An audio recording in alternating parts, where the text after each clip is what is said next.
An exhausted black-haired guy stood in the middle of the battlefield, leaning on the hilt of his sword. Cold drops of rain fell on the ground, helping the blood penetrate even deeper into the earth. There were many brutally killed warriors lying everywhere. Blood was also running down Ronan's face as he looked at the aftermath of the fierce battle. He felt sadness at the knowledge that so many people had died today. What upset him even more was the realization that the guy himself was careless and allowed this to happen. He heard movement behind him and turned around worriedly. The creature on which the brunette stood said, "Who would have thought that such a strong person would be found here?" The guy bared his teeth and shouted, "Bastard, are you still not dead?" The creature was quite large, had a pale human body with 4 horns on its head and 4 wings behind its back. Eyes without pupils and irises glowed yellow, and on its forehead there was a pattern of 2 waves and dots. This creature was Agayut, the last of the 3 giants. 20 days ago, he suddenly appeared in the Empire and, for unknown reasons, began to wreak havoc. An angry Ronin placed his foot on the bridge of his nose. Then he said, "Because of you, half the Empire turned into a cemetery, so why the hell are you still alive?" The giant replied, "Don't worry, I don't have long left. I'll soon return to my side." The brunette said, "That's good. Your dead friends are already waiting for you there." Agayut was surprised, and the guy explained, "Yes, I mean the 2 who came with you. One was fried to a crisp by a hot-tempered red dragon, and the second was sealed for eternity by an old man named Lorahun." Through a mad smile, Ronan asked, "Do you understand now, bastard?" The giant replied, "Do not try to hide the truth behind superficial words, strong man. The children of the stars share their feelings among themselves, and we know that they took their enemies with them to the next world. And it also means that there are no more strong people like you left." Ronan said, "What? I'm still alive. Don't talk nonsense about 'there are none left.'" The giant said, "You don't have to pretend. I know you don't have long left, and I'm very glad about that.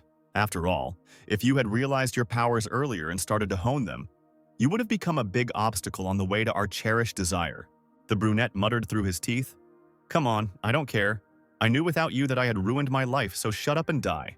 The giant said, "You are a great man, so you have the right to be proud. But in the end, your world will soon be swallowed up by the starlight and dissolve in it." After these words, the brunette swung his sword and cut off Agayut's head. The head flew off the body, spraying blood. Leaving the giant's body behind him, the brunette walked away, examining the battlefield. Ronan thought, "How do you expect me to change what has already been done?" Breathing heavily, he walked between the corpses, stepping into pools of blood. The brunette recalled how they set up a camp where people could allow themselves to laugh. He remembered his comrades who supported him, joked, and had fun. And now all these smiling guys were lying here dead. Ronan walked up to the dead, piled up in a heap, and asked, "Are you all here, fools? Did you fight to the death because of your pride? Did you really think that you were strong just because I was strong?" The guy dropped to his knees, closed his friend's eyes, and continued, "It was necessary to correctly assess the situation and run away. As fools we were, so we remained fools until the very end. Why could the giants, who could reflect the sword aura of the Empire's strongest swordsman, only be struck by my sword? If it weren't for this, ordinary soldiers wouldn't have to stand on the front lines. And you all probably wouldn't have died at the very beginning." The saddened guy was kneeling with his eyes closed, lamenting what had happened, when suddenly someone asked, "Is anyone there?" A familiar female voice admitted that the man was unable to move due to his wounds. Ronan's eyes widened and he felt hope. Leaning on his sword, the brunette stood up and headed towards the voice. He was glad that, besides him, someone else was alive. The guy had little strength left, but he held his sword tightly. Ronan used the weapon as a prop to help him reach his target. The guy reached the stone block where the girl was sitting motionless. A joyful Ronan said, "You were able to survive Commander-in-Chief Adashan." Her forearm was torn off, but the girl was able to stop the severe bleeding by bandaging the rest of her arm.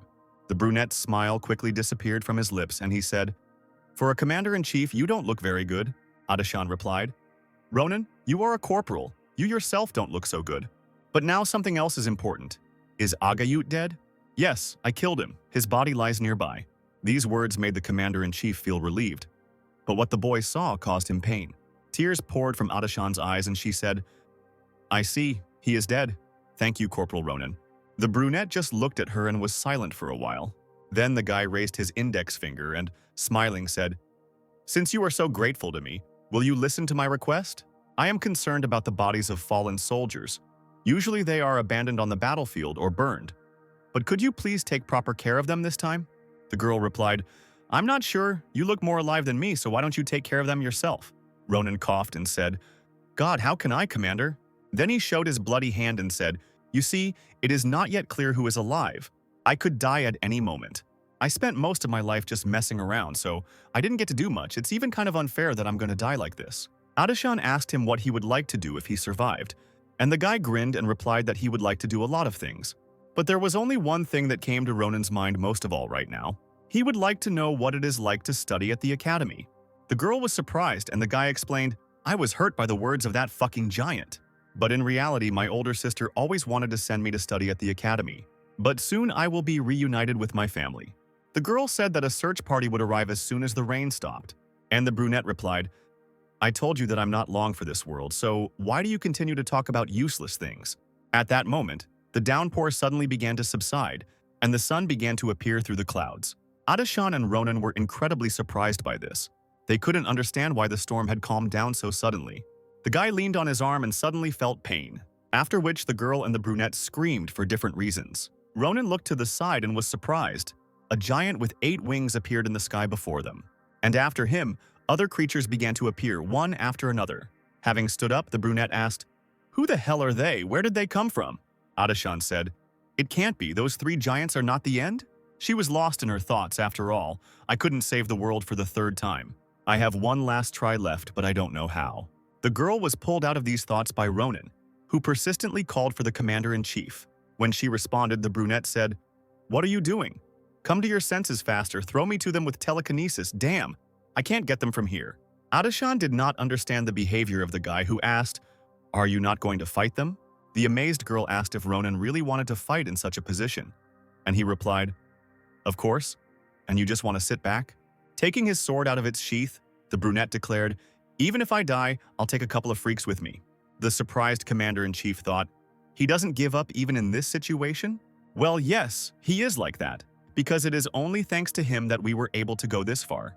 This heroic man stood before her, ready to do anything for the sake of humanity, and Adishan made a fateful decision. The girl stood up and touched the brunette's shoulder, attracting his attention.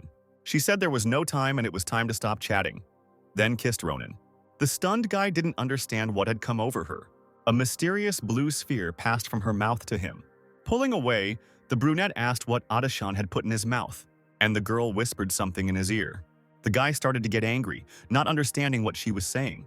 Ronan asked what kind of nonsense she was talking about in this situation, and the commander-in-chief said, Corporal Ronan, if we meet again, tell me not to do stupid things and just become a dressmaker. The guy was shocked and just looked at Adishan silently, and she, smiling, continued, I've done a lot, but this is the first time. At that moment, the winged giant formed a magical sphere in his clawed hand. When it was completed, the creature launched it straight at the couple. An explosion followed, destroying Adishan, Ronan, and everything around them. This is exactly how the brunette's life should have ended. However, after some time, he regained consciousness. In front of the brunette, there were no longer those creatures and the dead. He stood up abruptly, continuing to call for the commander-in-chief. Looking around, the young man saw a blue sky and a green field. Somewhere nearby, there was a human settlement, and next to it, there was a river where children played and floated on a raft. Ronan sat on the grass and couldn't believe his eyes. He was in his hometown of Nimbutan, which meant he really had returned to the past. It was the first day of Ronan's regression. He leaned against the tree, grabbed his head and sighed, trying to comprehend everything. The commander-in-chief's words turned out to be the pure truth. Ronan remembered how the girl had conveyed something to him through a kiss. She explained that the boy had swallowed a time travel sphere. It was thanks to her that Adishan was able to rise from a simple seamstress to the position of commander-in-chief. The sphere allowed her to go back in time only 4 times, and she had already used 3 of them, so he only had 1 try left.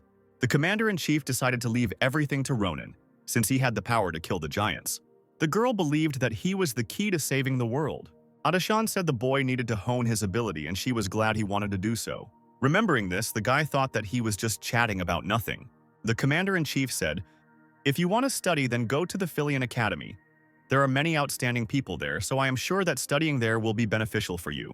And also, Corporal Ronan, if we meet again, then tell me not to do stupid things and just become a dressmaker. I've done a lot of things, but this is the first time. The guy still couldn't accept what had happened. He banged his head against the tree and, confusing everyone around him, shouted, "So this is true. If this is a dream, then we need to wake up quickly. Even if it's not a dream, I really did return to the past. What am I doing here alone?" Suddenly, a realization came to the young man's mind. He took a stick from a tree in his hand and ran forward. Ronan was glad that he could now meet his older sister again.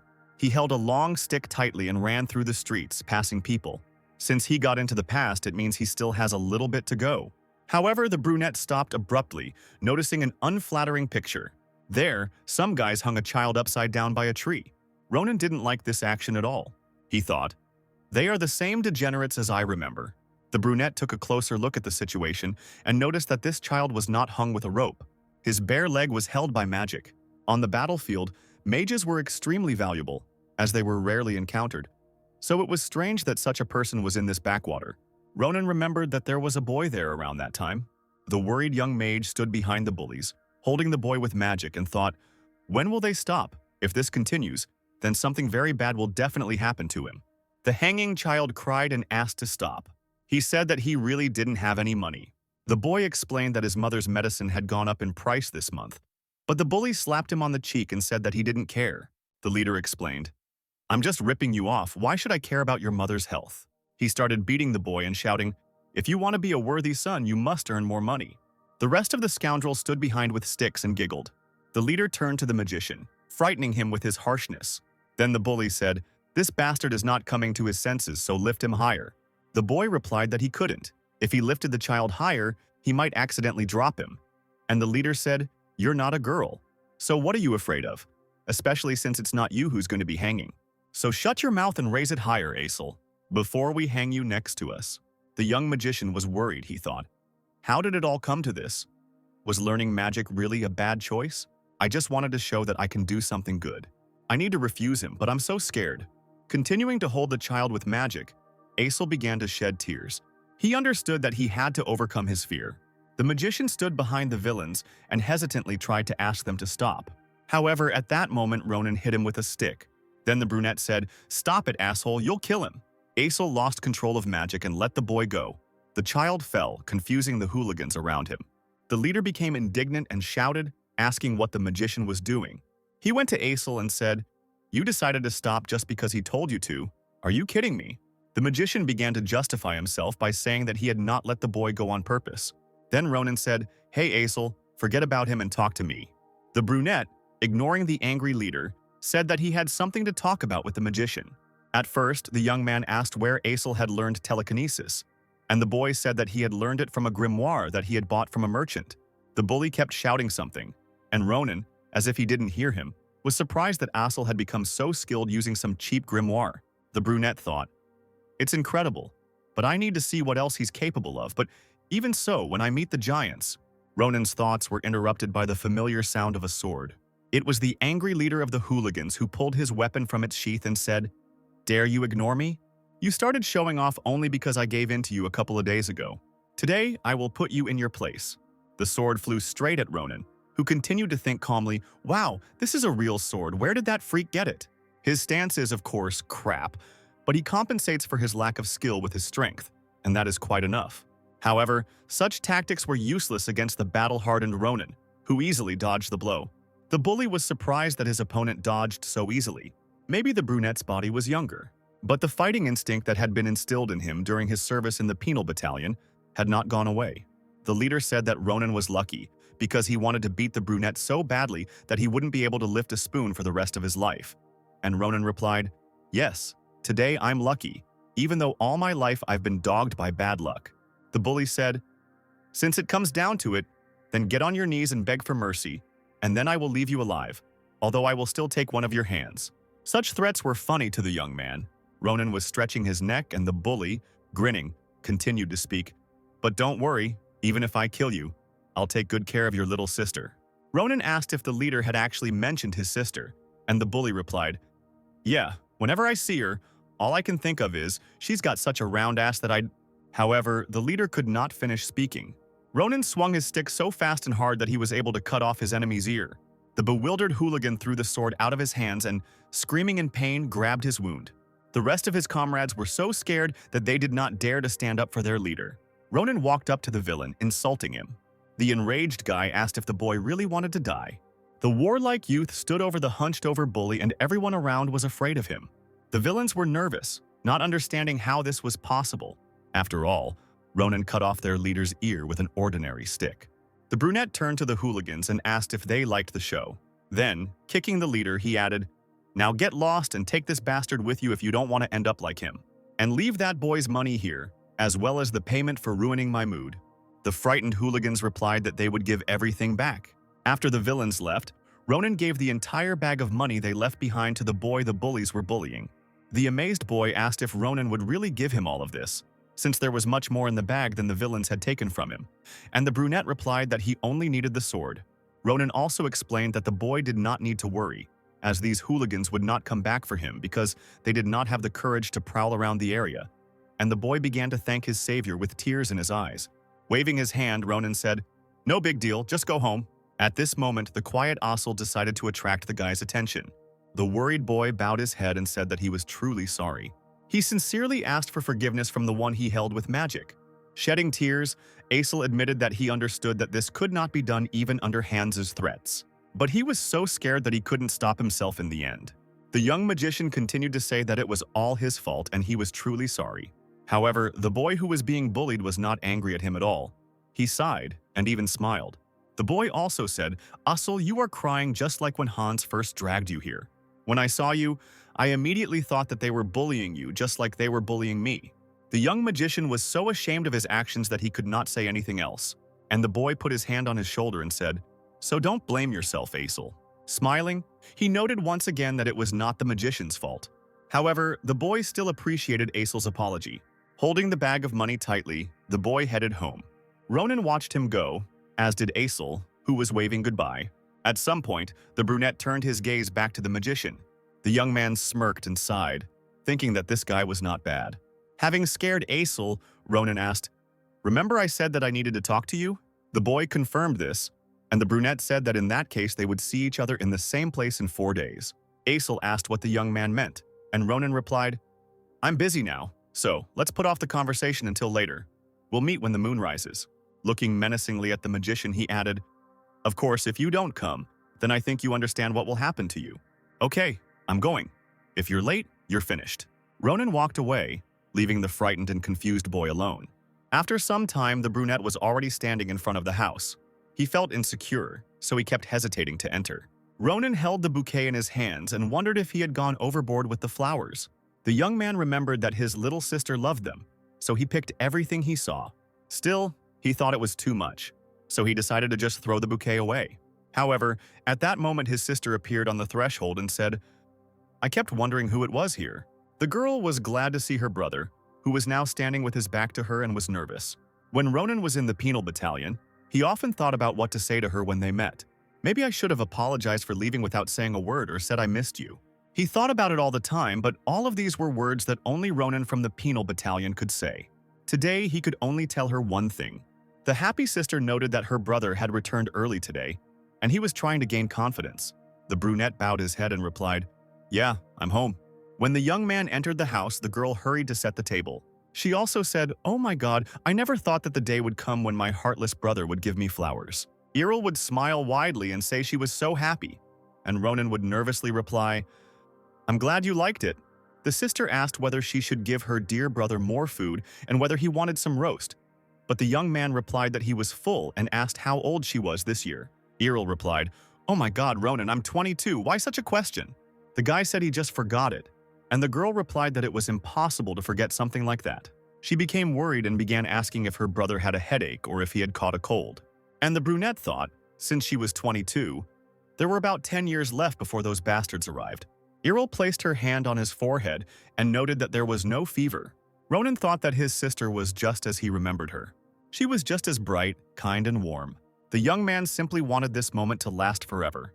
But he also remembered that in 10 years he had to protect his sister and the whole world. Removing her hand from his forehead, he admitted that he wanted to tell her something. The boy smiled and said that he was thinking about going to the academy. Surprised, Errol asked again, "What, to the academy?" Then she became overjoyed and asked him to repeat what was said, thinking that she had misheard it. The young man confirmed that his sister had heard everything correctly, and Errol, shaking his hand, said, But you never even listened to me when I raised this topic. Once it came to that, the girl ran somewhere and started looking for something. She said, I knew this day would come. You are a smart boy, so I am sure that you will succeed. Ronan thanked his sister, after which she presented him with a rather large cauldron. Errol said it was a gift for her brother, which surprised Ronan. The pot was filled with coins, and the boy asked where all that money came from, and his sister replied, I saved it up secretly to surprise you. I wanted to be able to pay for your education if you changed your mind about the academy. The young man said, It's incredible, and when did you accumulate all this? I am truly grateful to you. But keep it for yourself, it still won't be enough for me. Errol asked, What do you mean, there's more to it than meets the eye? I don't know which academy you want to go to, but Ronan interrupted her and admitted that he was going to attend the Imperial School, Filian Academy. This statement shocked the girl. She could not believe her brother's words. The Imperial School of Filian Academy was the best leading educational institution in the Empire. With the best teachers on the continent and huge funding from the Imperial family itself, this place provided the best education. Filion Academy was so prestigious that it was nicknamed the Hero Factory. Its status was incredibly high, and in the future, such fighters as Commander-in-Chief Adishan, Swordmaster Shulafin, the Worst Bandit, the Winter Witch, and others graduated from it. During the war, Filian students had proven themselves to be so good, so useful, that Ronan understood why the Commander-in-Chief had recommended her to him. But the problem was the Academy's popularity, not to mention the sky-high tuition fees and high standards. The sister's reaction to her brother's confession, of course, upset the guy a little, because the girl clearly doubted the young man's abilities. However, the brunette was confident in himself and simply decided to prove everything to her with action. Late at night, Ronan, who had taken his hiking backpacks with him, came to the tree where the boy was being tortured, and, finding the young magician there, said, You really came? I never thought so, Maisel. The uncertain boy replied, My name is not Maisel, but Asil, and you yourself said that you won't leave me alone if I don't come. Smiling, the brunette suggested forgetting about it. Taking off his backpack, he said that they had a lot of work ahead of them. But first the young man wanted to test Asil. The boy became alarmed and asked what Ronan was talking about, and the brunette assured him that there was nothing to worry about. Then he pointed his thumb at himself and said, Just use telekinesis on me, and lift me as high as you can. Still worried, Asil asked, Use telekinesis. So suddenly, Wait, why do something so dangerous?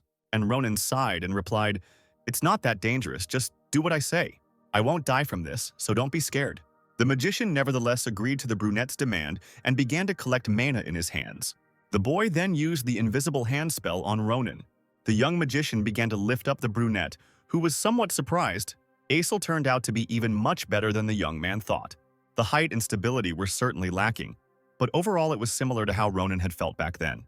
It was telekinesis that allowed him to fight on equal terms with Agayut. Telekinesis was a rare ability, not to mention that mages themselves were extremely rare, and this meant that this boy was to become a major part of his battle with Agayut. The brunette grinned and thought that for a start it was quite good. Holding the boy high enough, Asil cried out, Ronan, it's getting difficult for me, can I let you go? The brunette replied, Be patient a little longer, I want to check something else. Ronan said that he would go down himself, and this surprised the magician. Asil asked how the guy would do this, but the young man did not explain anything. He raised his sword and made a powerful swing. What happened shocked Asil even more. Ronan was able to cut through his mana and fall to the ground. The magician asked what the brunette had just done, and the young man replied, Nothing special. It was just an acrobatic trick that I learned a long time ago. Asil couldn't believe it.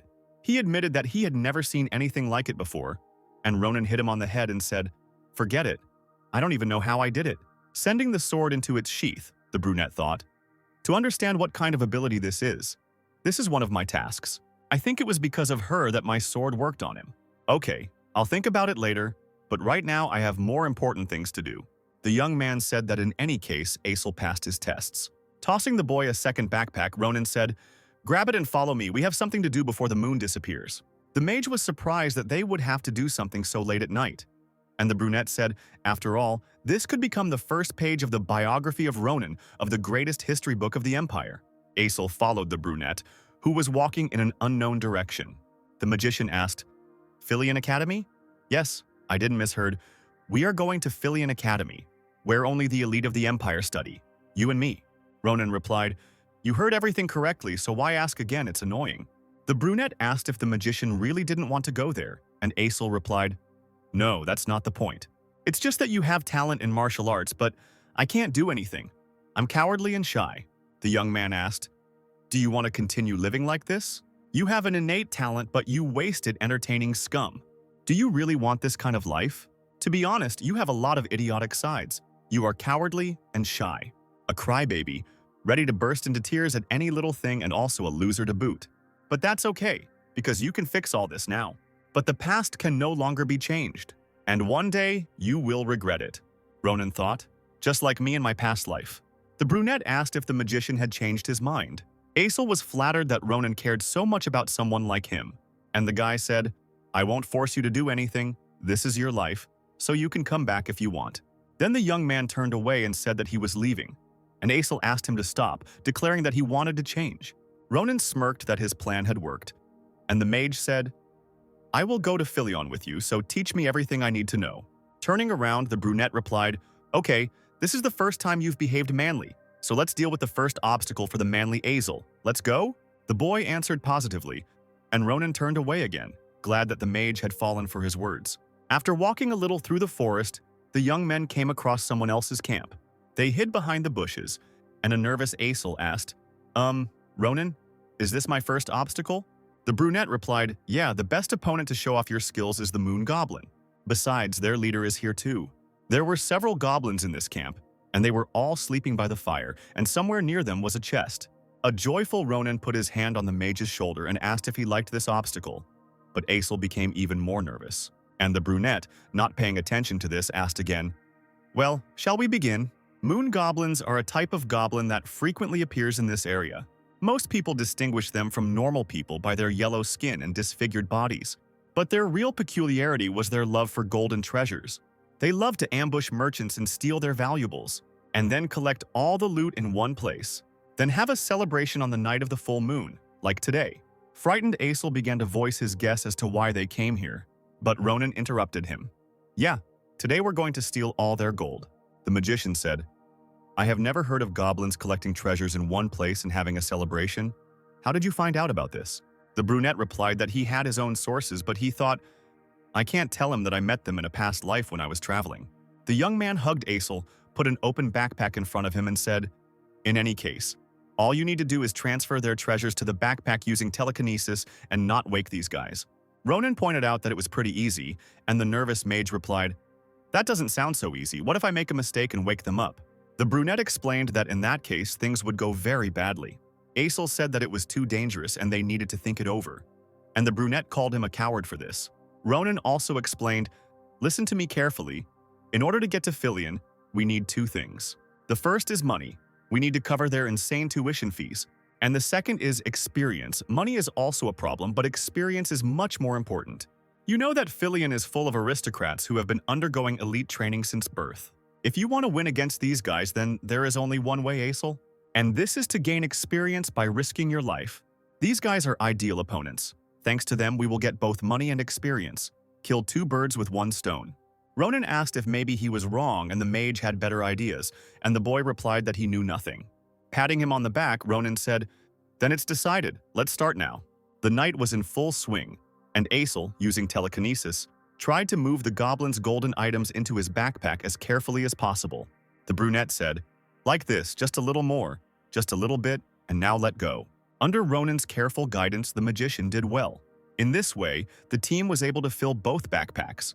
The happy brunette patted the boy on the head and said, "I told you, Asil, the main thing is experience." In fact, the young man was not sure that they would succeed. He was surprised that the magician had gotten the hang of it so quickly. Asil turned out to be even better than Ronan thought. The brunette smiled to himself. He was pleased that he had found himself a wonderful servant. Packing everything into his backpack more tightly, Ronan said, since the backpacks were filled to the brim, it was time to go. The delighted magician asked if they had really finished, and the blonde replied, "Yeah, we've already done everything that needed to be done. We need to get out of here before something goes wrong." A certain bird was flying as fast as it could, and two guys in brown clothes were chasing her, calling her a chicken. They moved towards where Asil and Ronan were, shouting so loudly that the sounds reached the goblins. The nervous brunette couldn't understand what kind of fools were causing such a commotion in the middle of the night. The goblins began to wake up one by one. They were also interested in where such noise was coming from late at night. But when one of the goblins looked at the chest that was supposed to contain the jewels, he was overcome with anger and incomprehension. In his goblin language, he shouted that thieves had been here. All the creatures were perplexed and tried to understand where those who had robbed them were now. Somewhere behind in the bushes, the goblins heard a crunch. They turned around and found the very same thieves there, who wanted to leave safely. The boys became nervous and Ronan cursed silently. A crowd of goblins rushed towards them. The brunette understood that things were bad for them. The magician screamed in fear and fell to his knees. Mentally preparing for the fight, Ronan said he knew it was going too smoothly. Asil asked, "What should we do, Ronan? Throw down our backpacks and run." However, the young man, taking out his sword and assuming a fighting stance, replied, "No way. How are you going to pay for training? Do you think money will come out of nowhere?" The magician said that this was not important now, and the goblins were rapidly approaching. Asil cried out that they were already here. However, the brunette did not react to this. He calmly examined the weapon and thought, "The sword is made of cheap steel. With such weight and strength, it will last for 15 blows." The first 3 goblins to reach the boy were the ones who, by this point, Ronan calculated that there were 30 of them in total. The opponents jumped towards the brunette, intending to attack him, and Asil kept shouting the young man's name so that he could at least do something before he was wounded or even killed. Ronan remained calm, considering his battle tactics. He decided that 15 blows should still be enough. The brunette swung his sword and cut off the heads of 3 attackers at once. The young mage was shocked to see the goblin heads flying above him. Blood flowed from the blade, and it also spurted from the enemy's neck. And Ronan, with excitement in his eyes, announced that there were 14 strikes left. The crows sitting on the branches cawed anxiously and flapped their wings, flying away in all directions. And Ronan's blade pierced the head of one of the goblins. The guy said, "This is the last one." Okay, everything turned out not so bad. Asil was still sitting on his knees in the same place. He thought that what happened was impossible. The magician could not understand what had just happened. The brunette was able to decapitate 3 goblins with 1 blow. Then a whole crowd of opponents fell upon him. However, Ronan simply disappeared for a moment, and when he appeared, there was practically nothing left of the crowd of goblins. The young man beheaded or chopped off the limbs of everyone who stood in his way. Rising to his feet, Asil became nervous, beginning to understand what a strong person he was dealing with. He never thought Ronan would put on such a show. The brunette looked at the magician and asked why he was standing motionless, and Asil began to ask for forgiveness. Placing the sword on his shoulder, Ronan said, "No need to apologize. You better pack your things quickly, we're going home." The night was gradually drawing to an end, and the stars were slowly disappearing. The young men returned from the forest to their village, and gold jingled in their backpacks with every step. Rubbing his tired shoulders, Ronan said, "How stressful. I thought we could do everything calmly, but everything did not go according to plan." The brunette thought, "My muscles hurt from just a couple of goblins. Is it because I'm still growing? When I get back, I'll need to get into full-on physical training." Asil asked Ronan what the screams were that had awakened the goblins, and the young man replied that he did not know. The brunette also said, "What the hell were they yelling for in the middle of the night, sick bastards? Just wait. You'll pay me for all the inconvenience caused." At that moment, someone behind him fired an arrow with a red tip from a bow towards the guys. Feeling something approaching, Asil turned around. Ronan cursed and caught the arrow that was flying straight at the mage. The brunette wondered what they were up against this time, and the alarmed Asil cried out, "An arrow! Where did it come from?" Ronan said, "Is this fucking forest cursed or something? Why are there so many sick bastards wandering around it?" 2 unknown guys in brown suits appeared before them and said, "Who are you? These are people, and children at that." Ronan, hearing that they were called children, broke the arrow out of anger. One of the strangers, who was holding a bow, scratched his head in embarrassment and asked the children for forgiveness. He also said that he heard something rustling and thought it was a monster. At the same time, the man himself stubbornly looked at the boys' backpacks, from which gold was visible. The stranger, with a smile on his lips, continued to feign indignation that they had almost killed a man, and he also asked if the boys were hurt, while the second one, with a bag on his back, tried to support him. An unhappy Ronan told them to stop talking nonsense, since the strangers weren't even trying. The people were surprised, and the brunette continued, "Enough of this shitty game and answer directly." With a frightening look, Ronan asked who the 2 were. The strangers became a little nervous and took their time answering. The archer, holding one hand behind his back and scratching the back of his head with the other, began to approach the brunette with the words, "Haha, damn. I forgot to introduce myself. Sorry, my fault." He then pulled a knife from behind his back and tried to attack the boy, confessing that they were Caliboro. However, Ronan grabbed the attacking hand and performed an uppercut of his own. Blood gushed from the mouth of the discouraged opponent. The brunette said in a calm voice, "So you are one of those scumbags." The archer fell to his knees, and the second Calaboro rushed at the young man with a knife, insulting him. Watching this, Asil became alarmed. He wanted to protect his friend. The mage used Invisible Hand to stop the enemy and shouted, "Ronan, watch out!" Calaboro couldn't understand what had happened and why he couldn't move. The brunette turned to Asil and praised him for such an action. Then he approached the enemy and snatched the knife from his hand. With the same weapon, the brunette made several precise lightning strikes and found himself behind the enemy. The shocked enemy asked who they were. However, the next second, blood gushed from his body. With a wheeze, he fell dead right next to the frightened Asil. The mage stuttered and asked if the man was really dead, and Ronan replied, "Well, of course, why would I spare someone who wanted to kill me? And besides, you heard they are from Calaboro." Asil didn't know what that meant, and the brunette explained, "Poaching, kidnapping, selling people, there's no crime they wouldn't do. They're the most hardcore gang in the Empire." The young man approached the second villain and stabbed him with a knife. Then he went on to say, "If I hadn't killed them, they would have taken you apart for your organs and buried the remains somewhere. Leaving these guys alive, knowing who they are, is tantamount to a crime. So don't make a scene and collect their things." Suddenly, a bag belonging to the bandits flew up behind Ronan. The boys were amazed. They did not understand why some bag was moving. Asil suggested that there might have been a stolen animal inside. To find out, Ronan untied the rope and Blue Eyes looked at him from inside the bag. With a squeal, it quickly flew out. It was a bluebird, which the brunette called the country chicken. She floated in the air and chirped, and the young men were amazed by her unusual color. Admiring the animal, Asil admitted that it was the first time he had seen such a bird. Ronan said that he too had seen something like this for the first time. He noticed a chain on the feathered creature's legs. These were Poacher's shackles, Calaboro. They disrupted the prisoner's mana flow and restricted his movements.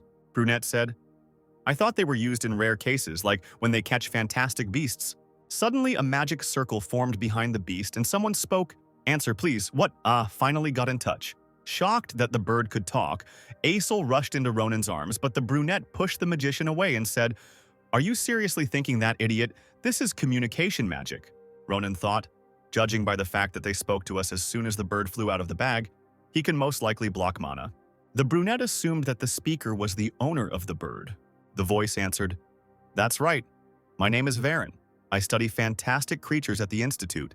I am the guardian of this bird." "No, Marpez. No matter how much I tried to contact her, I couldn't do anything. I was about to write a statement, but it seems like everything worked out. No offense, but who are you?" Ronan replied, "We were just passing by and got into a fight with the poachers who stole your bird." "Well, what happened is too bloody to talk about." The brunette concluded that they had saved the bird, and Varen said, "What, poachers? Stole it? Of course I thought about it, but for everything to be like that, I owe you a lot and I can't even imagine how to repay you." While Asil started admiring the cute bird again, Ronan said, "No need, just tell me how we can return it to you. It looks very exhausted because of the shackles. If I take them off, will it be able to fly normally?" The voice replied, "I'm sorry, oh yes I must. The dream bird has a good homing instinct. So if you can free it." Ronan didn't listen to the rest. He interrupted the conversation saying that he would do so. The young man took out his sword, swung it and cut the chain, frightening the bird. Putting his weapon back, Ronan said, "Fly to Daddy Blue, don't make him worry." The feathered beast chirped, looking at the hero with admiration. The bird turned around and started urging the guy to do something, making him feel awkward. Ronan asked, "She's shoving her ass in my face now, what does that mean?" Varen replied, "She asks you to pluck a feather before she flies away. It seems she wants to meet you again." The young man pulled out the feather, and Varen continued to explain, "The feather of the bird of dreams works like a compass. It will point to it. I pulled it out. If you visit the Institute, then drop in to see me and Marpez." The bird flew away, and Varen kept saying that he would definitely pay back. Ronan was surprised by Marpez's incredible speed, and Asil asked what the young man had in his hand. The brunette noticed this and felt his hand being pinched. Both Ronan and Asil could not understand what kind of gift the bird had left for them.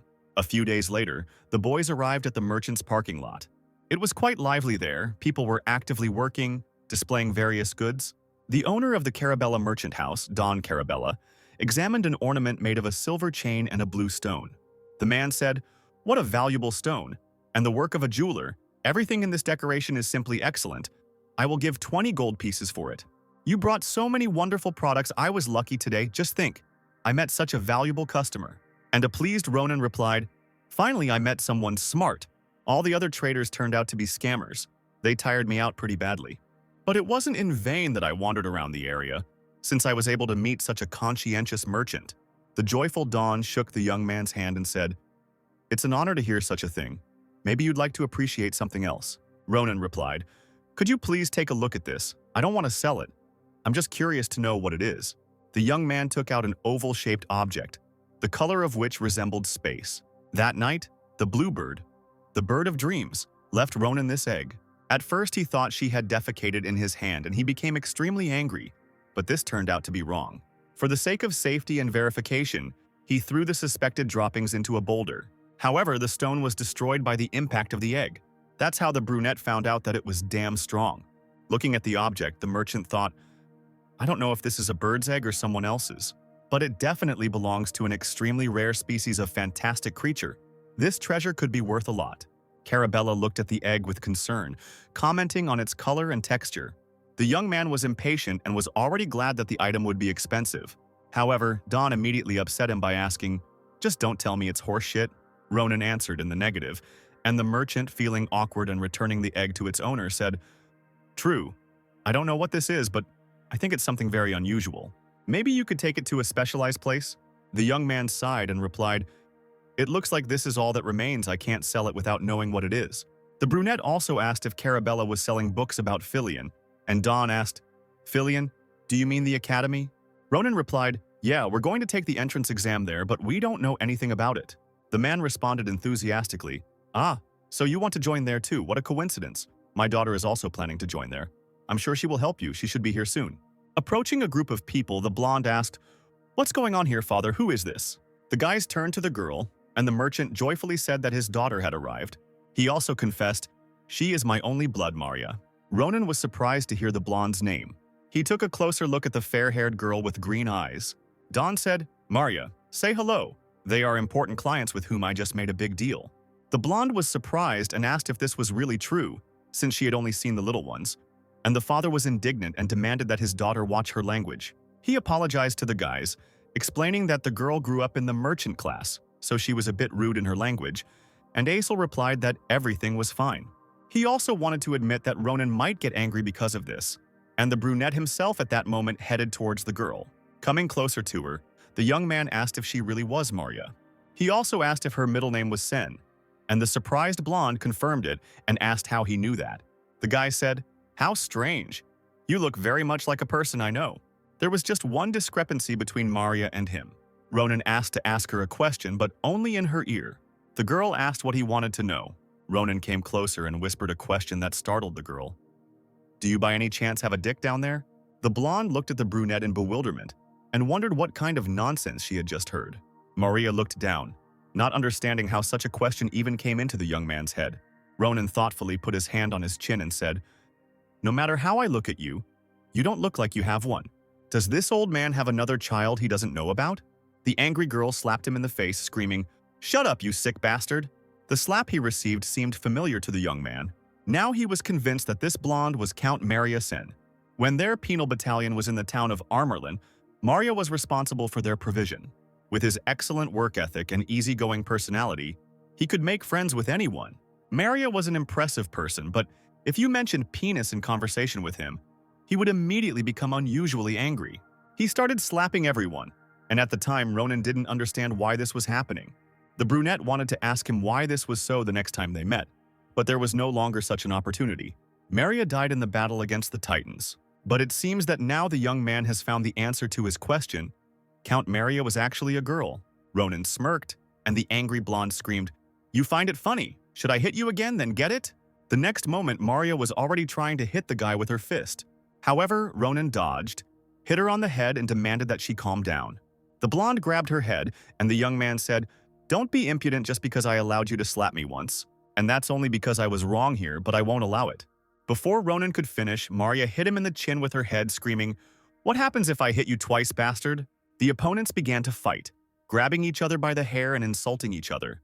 Dawn and Asil watched all this in complete shock. At some point, Ronan knocked Maria to the ground, and the merchant and the magician rushed to them, begging them to stop the violence. A little later, everyone calmed down and were already sitting in one of the tents. Asil looked at Maria and Ronan, who were sitting at the table with weapons on them. Amazed, the magician didn't understand what was wrong with these two. The girl asked, "So it was you who decided not to sell?" And the brunette replied, "Yeah, check if everything is okay with them. If not, I will buy something from you as a replacement." Asil thought that these people had just fought as if they wanted to kill each other, and now they had become friends. Maria examined the 3 swords and the magic wand that belonged to the brunette. She asked why the guy needed so many swords, since they would be difficult to carry. And Ronan replied, "Just in case, they often break." The young man asked the blonde what she would say about weapons, and she replied that the swords were not bad, but the black one was the best of all. Black iron was very durable, so all the famous knights wanted weapons made of it. The girl said that she didn't know how roughly the boy used swords, but this sword most likely shouldn't have broken. And the boy thought that in his past life, he loved weapons made of black iron. Maria also said, "This wand contains a good magic stone. So you saved it for this cutie?" The blonde asked Asil if he was a magician, and the boy confirmed it. Then the girl asked what kind of magic he used. Asil replied that he used telekinesis, and Maria was amazed and said, "Telekinesis, incredible. If you try, you can get a scholarship. So, the question is only about you. What technique will you show in the practical exam?" Ronan didn't understand what was going on, and Maria said, "You don't know. To get into Philion, you need to impress the professors. Show your techniques on the practical exam. Of course, the theoretical exam is also difficult, but not as much as the practical one. Besides, if you show a good result in the practical one, you will definitely be accepted into the academy. In other words, if you do not prove your worth, then you can forget about entering the academy." The young man sighed and said, "What? A swordsman just needs to know how to wield a sword, god, and what do they usually show them?" Maria replied, "Most nobles display their family's secret techniques, but most martial artists and aspiring students display their own martial techniques using mana." The brunette was surprised. "Wait, mana? Children swordsmen at that age can use mana, even without being mages?" The girl said, "What are you talking about? If you want to enter Philion, then you definitely need to be able to do this. You need to feel your mana. And using it in battle is the foundation of foundations. Why are you looking at me like that? Just don't tell me that you can't feel your mana." Ronan asked if that was the same as an aura, and the blonde felt like she was being electrocuted. The amazed girl asked, "Are you really going to enter Philion? How can you compare aura and mana?" And the young man replied, "Maybe I understand it a little. Why make such a scene?" Maria said that this would not do and suggested going out, but the young man was surprised by such a sudden proposal. The girl took his swords, saying that she would borrow them since her weapons were currently in the forge. The brunette asked where she got so much confidence from, since she could damage the swords. And the blonde replied, "Don't worry, we'll finish before that happens. If I break them, I'll pay double, no, triple the price for them. Are you happy? So stop chatting and follow me. I will give you a special training," said the blonde, and left the tent. Mana is the primordial source of nature's power, like air that is everywhere. But this does not mean that everyone can use it. In order to use mana, you must first feel your own mana and develop a mana sense. This can be achieved through talent, training, strong desire, or something else. There are many factors that influence whether you will succeed or not, but it usually takes people a year to feel it. And those entering Philion have already passed this stage. Thanks to their own mana techniques, the road to the academy is open to them. Maria explained all this to Ronan while she was on the street late in the evening. And she also said, "Now you understand. Forget about intuition. Now you don't even understand the difference between mana and aura, and you're still planning to enroll in Philion, storyteller. Okay. If you look at it this way, aura is a type of mana, but the difference between them is like the difference between heaven and earth." Standing opposite Maria at some distance with a black iron sword on his shoulder, the young man asked, "Is it all that serious?" The girl continued to speak. But even with talent and incredible efforts, it takes at least 10 years of training to get an echo of the innate power of the aura. The blonde asked if the guy understood at least a little, and he replied that he was able to understand some of the information. The brunette thought, "Sometimes I met such people on the battlefield. They boasted that they use aura or some other unusual powers. They were tough opponents, but not exactly impossible ones. If you cut them down, they die just like everyone else." Maria said, "Okay, let's finish with the explanations for now. Shall we begin? I think you'll understand faster if you use your body rather than your head." Ronan didn't take it all seriously, thinking that she was just a young girl. Maria pushed off the ground and in an instant covered the distance between them, holding two swords tightly in her hands. A moment later, Ronan and Maria's blades collided, producing a loud clang. The surprised guy thought, "Wow, just look at her." The brunette then pushed the girl's swords away, showing that he was not as weak as she thought. Ronan wondered at such a young age, she was already capable of throwing out so much power and using twin blades at that. I haven't noticed anything like that yet, so I can't say for sure, but it looks like this is her mana combat technique that she talked about. The young man began to actively attack Maria, and she thought, "What's wrong with him? I wanted to end the fight with one attack and show the power of mana to force him to give up on entering the academy. After all, it would be much better than if he disgraced himself on the entrance test. But for some reason, he is the one who is pressing me now, and he is capable of this without using mana?" It seemed to her that all this was some kind of nonsense, and at that moment the attacking Ronan asked what the girl was thinking about, after which the guy hit her so hard that the blonde almost dropped one of the swords. As he was about to attack again, the boy told her to dodge instead of blocking. The sword was rapidly approaching the alarmed Maria. However, the blonde screamed and managed to jump back in time. She landed further away from the brunette, stopping herself with her sword stuck into the ground. Sighing, with a smile on her lips, the girl noted that it was dangerous. Maria asked, "You are not an ordinary guy, are you?" The young man replied, "Just like you not only have good control over mana but also over the sword. Although you have problems with your center of gravity, if you solve them, you will become much stronger."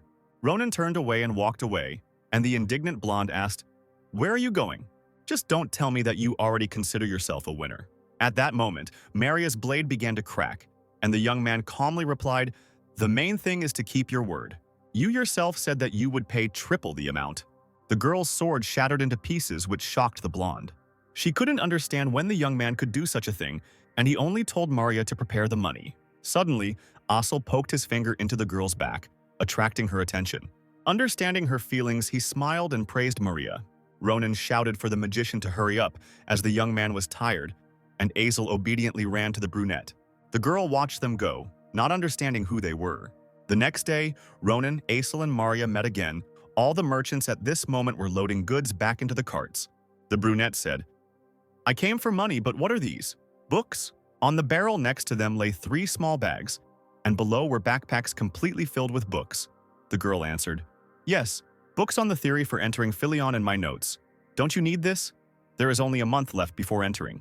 The brunette said, "Of course it is necessary, but why such generosity, if you are trying to deceive me somehow?" He brought the sword to her face and lifted it from its sheath, and the blonde explained, "Nothing like that, don't worry, I just liked you. This is a small service so that we can all enter the academy together, of course, all for free. I would like to train you personally, but trade does not wait. It is time for us to go." Lightly hitting the young man on the chest, Maria continued, "So study well yourself. If you fail after everything I have done for you, I will not forgive you, understand?" Smiling, Ronan told her to worry about herself. Climbing into the carriage and waving goodbye to the boys, she said, "Then we'll see you in the capital for the entrance exams. Learn everything from cover to cover." The brunette looked at his hand and thought for a moment. He needed to train this weak body and study on top of that. It all seemed very complicated, but Ronan even liked it. Upon returning home, the young man's daily life went on as usual, but with some minor changes. As usual, he had lunch with Iriel, and he stuffed his belly so much that it almost burst. And then, until the very night he burned all these calories hunting monsters around the village. So Ronan slowly increased his endurance and body adaptability. This continued until there were no monsters left in the surrounding village. In addition, he was constantly studying, which was already an incredible feat for a penal battalion soldier. At such moments, he did not understand why he needed, for example, to study the table etiquette of the northern nobles. Not knowing what results all this would lead to, the guy tried as best he could. And after a month, they finally reached the main location of the story, the capital of the Valen Empire. In it, in the small town of the White Tower, was located the best educational institution of the empire. When he saw the academy, Asil was amazed by its grandeur. He noted that this place was so beautiful, just like in a fairy tale. At that moment, he met Ronan, who asked why the mage was frozen in the middle of the road. He also said, "Stop acting like a village idiot and come on in, otherwise we'll be late for the exam." Frightened, Asil asked for forgiveness and looked at his friend in surprise.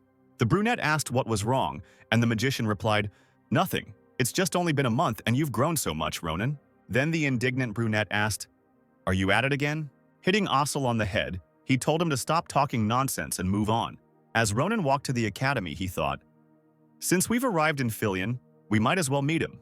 The Saint Swordsman Shulapin, the heir to a famous family of swordsmen, Grantia, a genius who became famous as the strongest swordsman in the Empire. He should be about my age now, so I can meet him at the exam. Well, not that it matters. Breaking Ronan out of his thoughts, Asil asked him if he had that thing with him. But the brunette did not understand what he was talking about. Then the magician explained. The feather that the bird of dreams left for her salvation, it should point to her. The young man replied, so that's what you mean, of course. I grabbed it before leaving. That old man lives in the capital. So I planned to find him after the exams. Ronan took out a blue feather, which suddenly pointed somewhere upward, which led the brunette to the conclusion that Varen lived on the top floor of a tall building that looked like a castle. Professor of zoology at the academy, Filion Varen Fanazir, a humanoid lion, or rather a werelion, was indeed in one of the rooms on the upper floor. He complained, how hard it is. I really am not cut out for the work of a professor. He thought maybe he should become an adventurer again, and the dream bird sitting on his shoulder chirped something. Varen petted Marpez, thinking she was trying to cheer him up. Fanazir said, yes, I need to continue to repay your savior. You should air out the room, otherwise it will be awkward if your savior comes today. Opening the window doors, the lion saw the fearsome Ronan, who said, I didn't even knock, and they already opened the door for me. Oh, this is the little bluebird, so your owner is a beast man? Varen and Marpez were frightened by such a surprise and screamed. Ronan climbed into the room, and Fanazir, clutching the bird to himself, began asking questions. Who are you? How did you get in here? Varen was amazed that someone from the street side had climbed up to one of the upper floors. Ronan was indignant that Fanazir had scared him and almost knocked him unconscious. And Asil, climbing into the room after the brunette, explained that this was precisely the reason he had said that they needed to go up the stairs. Trembling with fear and hugging the bird even tighter, the lion roared, Have you come for my Marpez? The young man took out a blue feather and demonstratively held it out in front of himself. This made the surprised professor calm down a little. Varen guessed that the saviors of his precious bird were now standing before him. Fanazir invited the young men to sit in the chairs at the table and said, God, I behaved so rudely with our heroes, please, let's forget about it. Ronan replied, I told you that everything is fine. Stop apologizing already. If we are going to be honest, it is all his fault. He is the one who raised us up. Asil was indignant. But it was you who told me to use telekinesis because it took you a day to climb the stairs. Suddenly, Ronan squeezed the mage's cheeks, demanding that he remain silent. Continuing to hold Asil like that, the brunette said, Enough about that, I was surprised. Not only did the owner of the bird turn out to be a lion man, a very rare type of man-beast, but you are also a professor of Filion. A little nervously, Varen replied, I am also surprised. Who would have thought that our applicants would be Marpez's saviors? What a pity. If I had known earlier, I would have prepared letters of recommendation for you. But the exams are today. I hope you will pass. But if not, then Ronan didn't let him finish. He started digging in his pocket, saying, never mind. Since we're here, I'd like to ask you something. As you know, we don't have much time. The young man took out the egg and asked, What is this? The bird defecated it in my hand. Fanazir, adjusting his glasses, replied, Excuse me, Marpez has defecated. This is the egg of a fantastic bird. Do you mean Marpez laid it? A joyful Varen took the egg and began to examine it, and Ronan asked, Is something wrong? Birds are supposed to lay eggs, right? The professor replied, Yes, but Marpez is not just a bird, she is a bird of dreams. But that is not the most interesting thing. I have no idea what will hatch from the egg. The brunette asked in what sense this was, since it was a bird's egg, which meant that a bird should have hatched from it. But Varen shook his head and explained, For a dream bird, everything is different. Depending on the environment, the dream bird absorbs different types of mana and lays an egg. In a place with lava, a phoenix could hatch, enveloped in tongues of flame. In the nest of monsters, the chick took on the appearance of the monsters living there, and so on. And sometimes it was not a bird at all that was born. If I analyze the mana streams that the egg emits, I might be able to predict what kind of bird will hatch from it. But within this egg, myriads of types of mana are intertwined, like raging molten metal. I'm ashamed to admit it, but right now it's hard for me to say for sure who exactly will hatch from the egg. Ronan said, God, how much trouble from one egg. Where have you been hanging around? That you laid such a thing? I have never seen such a shameless bird. Putting the egg on the table and clasping his hands, Varen asked if the young man could look after it. The brunette replied, I don't mind. But will this suit you? It's expensive, isn't it? Fanazir said, Of course it will work. The bird of dreams lays an egg once in a lifetime. And since Marpez took it down in front of her saviors, I think she sensed something special in you. Stroking the bird's belly, he continued, I want to respect the choice of the friend with whom I lived for so long, so I leave it to you. Looking at the egg, the young man said, Well, I'm also interested in what will hatch from it. Rising from his chair, he explained, Time is running out, and we have already resolved all our issues, so we will go. However, the professor stopped the applicants. Wait a bit. I was thinking about what to give you as a reward, and literally just now a wonderful option came to my mind. He handed the young men a scroll and said, Here, please, take it. Everything that will help you hatch the egg is written here. This statement somewhat puzzled Asil and Ronan. Sometime later, the young men arrived at the practical exam hall in the main building of the Galelian castle. The waiting area for incoming martial artists was crowded with people. They were all worried and almost prayed to all possible gods. In front of them was an open double door from which a bright light was coming, and next to it stood one of the examiners with a list and said, The exam of applicant number 111 is over. He called applicant number 112, who was as excited as everyone else. Trying to look confident, he stood up and walked to the door. Since applicant number 112 was coming now, that meant Ronan should have been next. Slouched in his chair and holding his head in his hand, the brunette said boredly, How long we have to wait? He asked Maria if she thought the same, and the girl replied that it was like that at all the exams. The young man also asked why she dressed like that, since it was uncomfortable, and the blonde replied, I paid special attention to my appearance, since all aristocrats try to get into Filion. They could be our future clients, so I have to be dressed to the nines. The guy said she was trying too hard, and the girl changed the subject, admitting that she wished their cutie was with them. And Ronan responded to that, Nothing can be done about it. The mages take the exam elsewhere. I'll be glad if he doesn't burst into tears from loneliness there. Finally, a rather exhausted guy came out of the door, upset that he had failed, and the examiner announced, Applicant number 112's exam is over. Applicant 113, go ahead. Rising from his chair, the young man noted that it was now his turn, and Maria told him not to be nervous and just give it his all. She reminded him that if he failed, she would not forgive him. Approaching the exam site, the brunette replied, I know, thanks for the support, I'll be back soon. Ronan walked into a room where blue flags with different designs hung on the walls, and in front of them, at a long table, sat 5 Filion professors. Each of them stood out in some way, in Ronan's opinion, but the old man in the center especially. He was the director of the Filion Academy, Archmage Kravkrater. The brunette also found the fencing instructor, the supreme holy swordsman Nabarosa, impressive. In his past life, the young man rarely felt such an aura. Ronan bowed and introduced himself, after which the headmaster of the academy introduced himself. Kratir explained, Your opponent will be a magic dummy, demonstrate your technique on it. What do you want to show us? Looking at the dummy, the guy replied, Well, nothing special, just a chopping blow. I think for such a dummy that will be more than enough. The director was surprised, and the man sitting next to him said, A simple chopping blow. But even without using mana, well, there is always a guy who, upon seeing a magic dummy, starts talking nonsense. Another professor with a monocle supported him. Well, what can you do? The villagers might not know about him. You might not be able to tell from the outside, but the dummy is able to withstand a blow from an aura. And it also recovers quickly. It is a product of magical engineering that has been thought out to the smallest detail. The first professor whispered that even the genius Schulliefen could barely leave a scratch on it. So they wondered what this boy wanted to show them. And the other said, Who knows, maybe he'll cut it in half. They laughed, calling the applicant a joker, and the director thought, They are so rude despite the fact that the guy is right in front of them. He assumed that this child could prove otherwise. Ronan got into a fighting stance, ready to attack the dummy. Watching the guy, the director was amazed, not understanding where he got such an aura from at his age. The brunette pushed off the floor and performed that same chopping blow. Seeing Ronan's sword skill, Nabarosa was surprised. The young man calmly, without a single drop of excitement, returned the sword to its sheath and said that he was finished. The same professors continued to mock the brunette, saying that it was difficult for them to appreciate such talent. One of them turned to the director, wondering what Krater would say. However, the man froze in surprise, unable to say anything.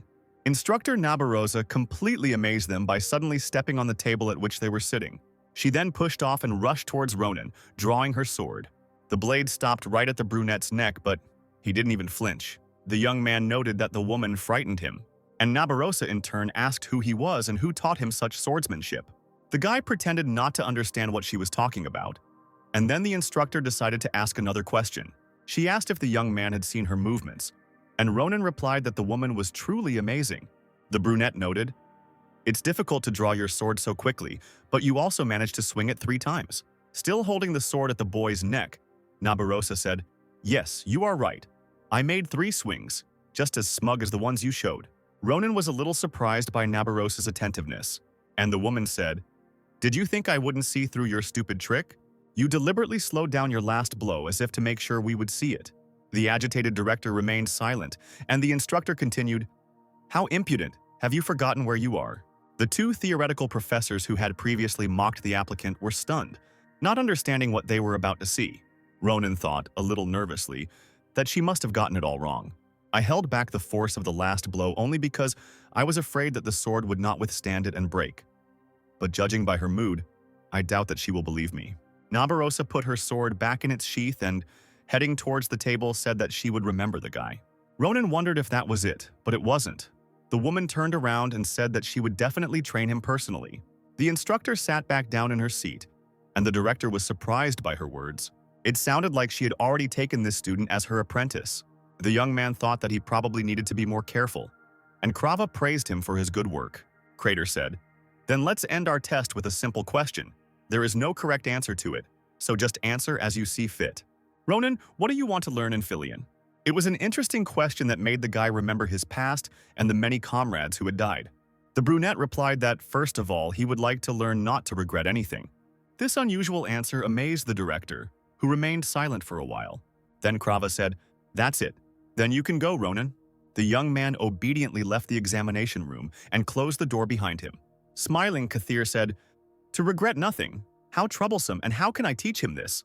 The worried professor of theory asked, "What just happened?" First instructor Nabarosa, and now the director. "What did this boy do? What did you both do? Did he show some kind of genius trick?" The director replied, "A trick. You could say that, but I would call it talent." After these words, the head of the magical dummy fell to the floor, shocking those who were too arrogant in front of Ronan. The brunette stood in front of the door and analyzed what had happened. The young man thought, if my past self had encountered her, would I have been able to defeat her?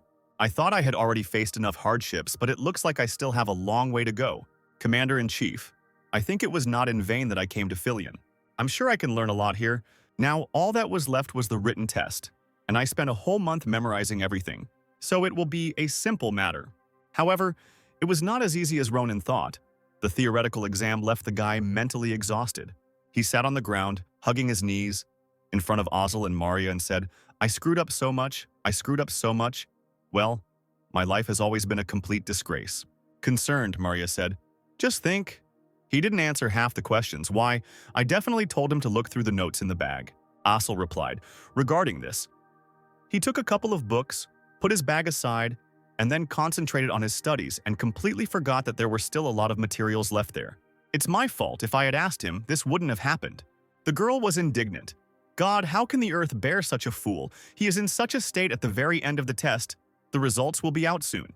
The blonde pulled the guy by the arms, trying to lift him up, and said, I understand. Stop whining. Everything will be fine. The practical test is much more important anyway. I'm sure with your skills.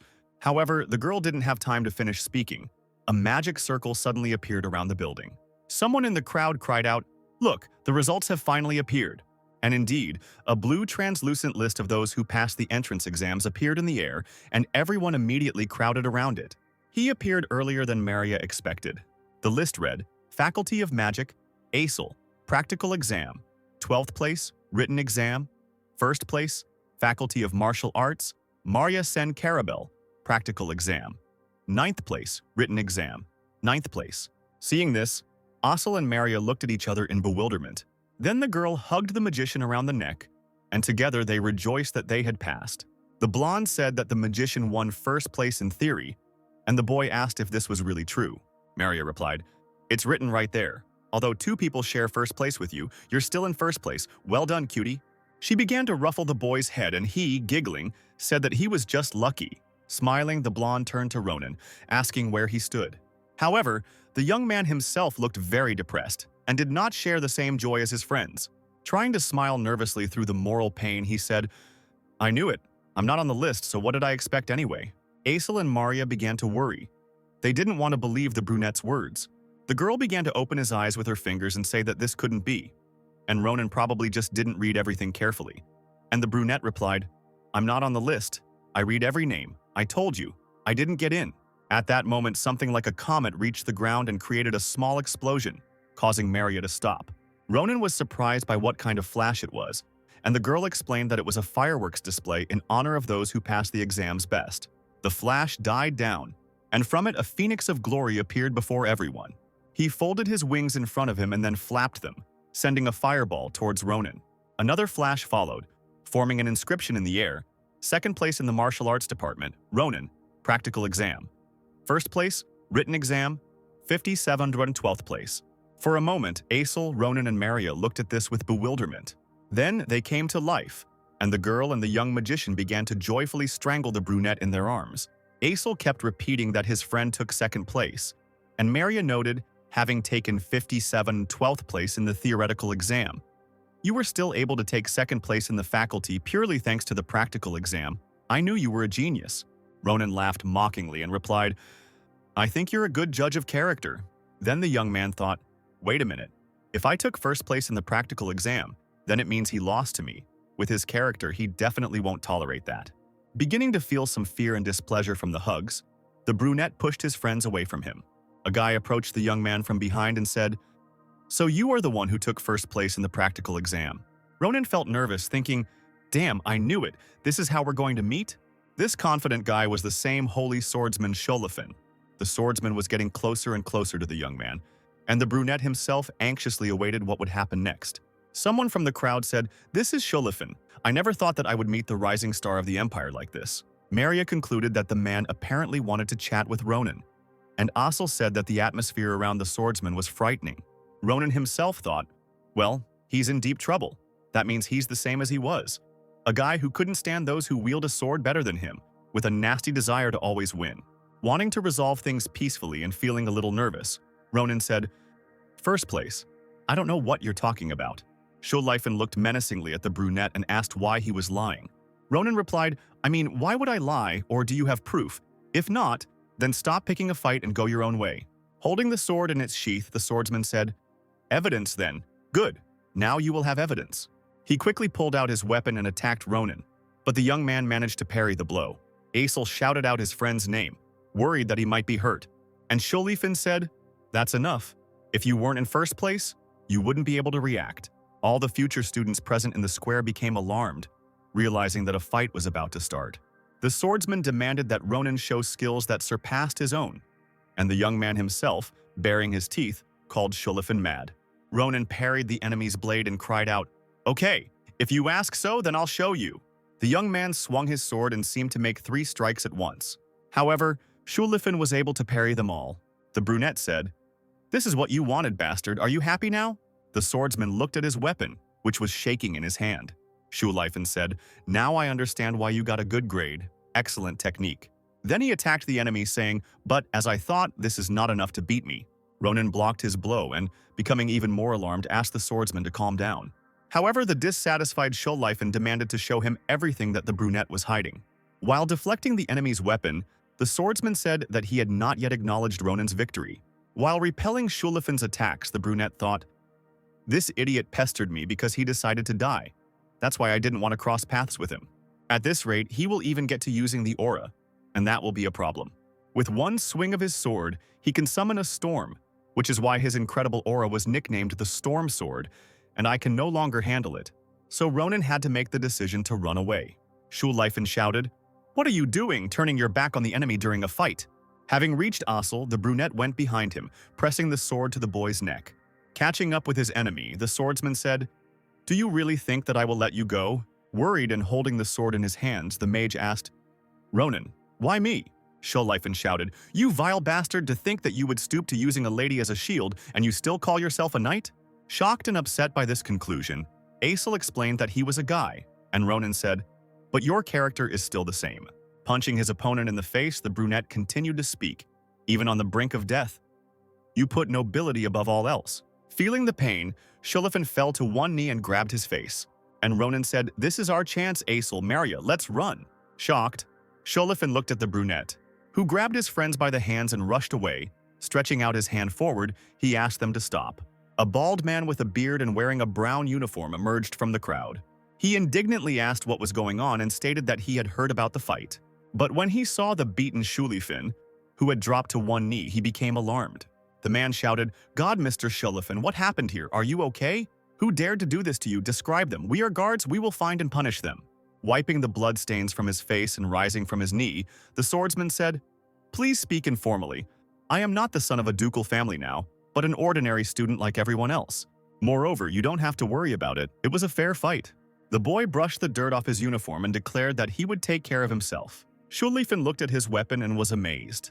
The boy thought, the sword cracked. A sword made of high-quality mithril. I thought his skills were nothing out of the ordinary, but he was able to do something like that with a sword. He smiled, feeling the awakening interest. Then the swordsman said out loud, "Ronan, I will remember your name." The next day, Asil and Ronan visited the outskirts of the capital, the Shemo forest. The magician was already breathing heavily from fatigue, carrying a backpack on his back, and the brunette looked at the map and said, "He should be somewhere here." Asil asked if Ronan was sure that everything was okay, and the young man asked what the magician was talking about. Then the boy explained, "I'm talking about the guy you fought with yesterday. I heard that he is the heir to the ducal family of Granzia, the second most important after the imperial family, and you broke his nose." Asil asked what Ronan would do if Sholifin wanted revenge, and the brunette replied, "Don't worry, he's a good guy, just obsessed with swords. He has principles and can be trusted. He serves as an example for everyone who protects the weak. I would even say that he is the embodiment of the ideal aristocrat. He probably said yesterday that it was just a fight. Otherwise, we would all be in prison by now, don't you think?" The magician replied that he assumed Ronan was right, and the young man said, "Forget it. Look here, I think we've arrived." A lake appeared before them, and the brunette explained, this was the mana vein that Professor Varin, Fernando's source, had spoken about. Mana permeates the entire world, and the place where it gathers and forms a pool for unknown reasons is called a mana vein. Around such puddles, mana penetrates into the entire environment. A simple stone can become a high-class mana stone, and an ordinary weed will turn into a miraculous healing herb. For these incredible effects, absolutely everyone strives to find mana veins. And since this place is incredibly valuable, no one is eager to talk about it. But this professor is very generous. He shared such value with us for the sake of some egg. What do you say, Asil? Do you feel something unusual? Looking at his hands, the magician replied, "This is the first time I feel so much mana gathered in one place. I think I can easily use magic here that is much stronger than my usual magic. And also the egg, it usually does that. But now it's absorbing mana at an incredible speed. It seems like it liked the mana here."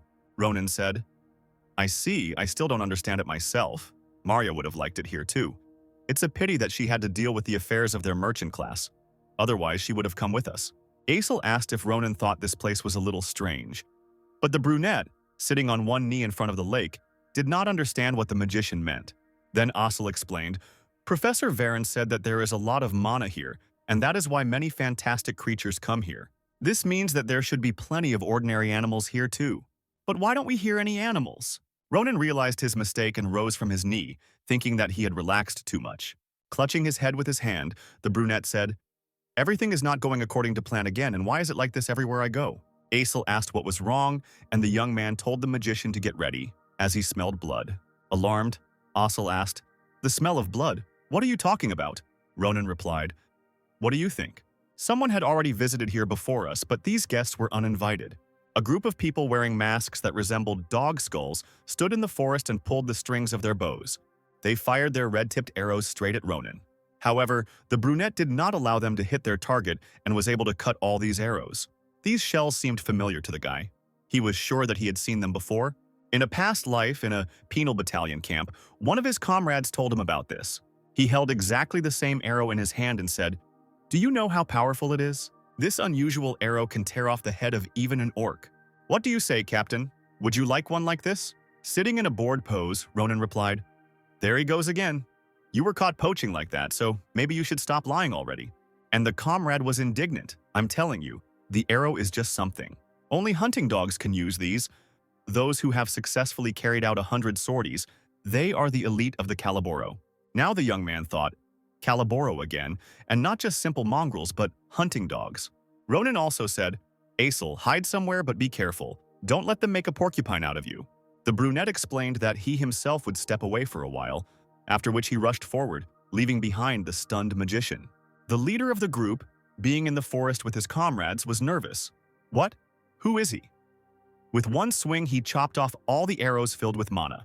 Meanwhile, Ronan pushed himself from one tree to another, quickly approaching his enemies.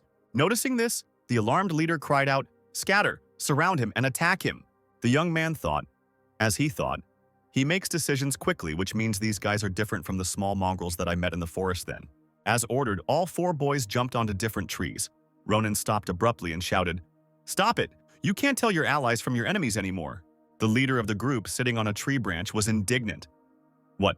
Allies? What kind of nonsense is he talking? Smiling venomously, the brunette asked, What, you haven't heard yet, huh?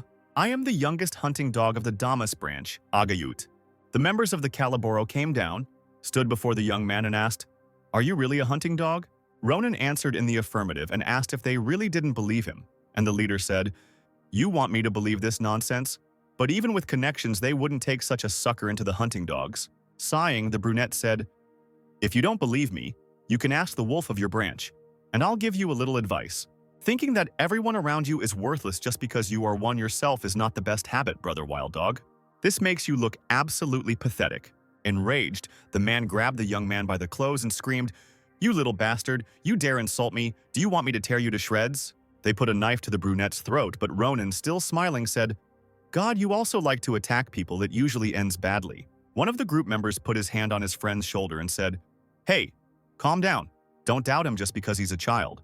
After all, only Caliboro know the system of ranks and branches.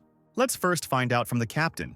If he's not lying, then we may have a conflict with the Damas branch.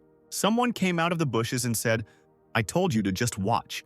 What kind of a mess are you making here? It was a bald man with many scars on his face and head, with a gray fur cape. He was the captain of the group, the wolf of the Demir branch, Vium. Removing the sword from Ronan's throat, the Caliboro member smiled and noted that the captain had arrived on time. As the dog approached Vium, he reported to the captain who Ronan had introduced himself as. The rest of the group were worried that they would be reprimanded, and the brunette, smiling predatorily, thought, Since the wolf is here, it means that everyone is gathered here. The captain asked Ronan if he was indeed Agayut of the Damas branch, and the young man answered in the affirmative. Then Vium said, It's strange, and what are you forgetting here? This part of the mountain range is the territory of the Demir branch. Then Ronan, deciding to reveal himself so quickly, replied, Really? I don't know. I'm not Agayut. Hearing this, the captain began to get nervous, but there was nothing he could do. With one blow, the brunette cut in half 4 opponents who stood next to him. Blood was gushing in all directions. People were screaming in pain after losing body parts. The other dog was frightened by such an unexpected sight. The captain grabbed his sword, preparing to fight. Ronan, heading towards Vium, said with a smile, I simply gave myself the most bastard name I knew, a name befitting a stinking poacher. After this, the brunette cut off the wolf's head, which didn't even have time to react. She crashed down opposite the last poacher, who began to stutter, not wanting to believe that some brat had slaughtered his entire team. Ronan said to him, Hey brother, I told you would end badly. Suddenly, all the fingers on the poacher's hand fell off, releasing blood from the limb. The dog screamed wildly, grabbed the hand and fell to his knees, his face distorted from the pain he felt. Throwing him a roll of paper, Ronan said, If you don't want to die here, then pull yourself together and grab this. Mark. They're all the locations of the branches that you know? The poacher hesitantly asked what he needed to do, and the brunette, smiling predatorily, said, What's not clear? Or don't you want to? Well, if that's the case, then there's no point in keeping you alive. The dog cried out that he would do everything, but he had nothing to write with. Then Ronan said, I already made you a great pen. Look at your right hand. Isn't it a pen? Bleeding, snotty, drooling, and crying. The poacher began to mark the locations of the branches. When he finished, he handed the paper to Ronan, who said, Well, I see you tried. I would even say that you have talent in drawing. Holding his wounded hand, the dog nervously replied, Thank you. Then will you let me go as you promised? Putting the package in his pocket, the brunette replied, About that. Before the poacher could come to his senses, he was split into 2 parts by Ronan's sword. And the young man himself said indifferently that he had no intention of leaving such a terrible person alive. Finding himself next to a pile of animal corpses, Asil began to vomit. Ronan asked him to stop being dramatic, as he had warned the magician about this, and the boy began to apologize. However, all these dead bodies and pools of blood really seemed too disgusting to Asil. He asked, "Was all this really done by Caliboro?" Ronan replied, "I told you, not killing them when you meet them is a crime. Don't worry, they are all wanted criminals who need to be executed." At that moment, the brunette began to think about Verena. He was sure that if the professor saw this, he would be very upset. The young man asked if it was time for them to go back. However, at that moment, he was alarmed by movement in the bag tied to his belt. The young man began to untie the bag that contained the egg. He could not understand why it had suddenly become so active. Asil suddenly trembled with fear, pointed his finger forward and asked Ronan what it was. What he saw shocked the brunette himself, who had no idea what was happening.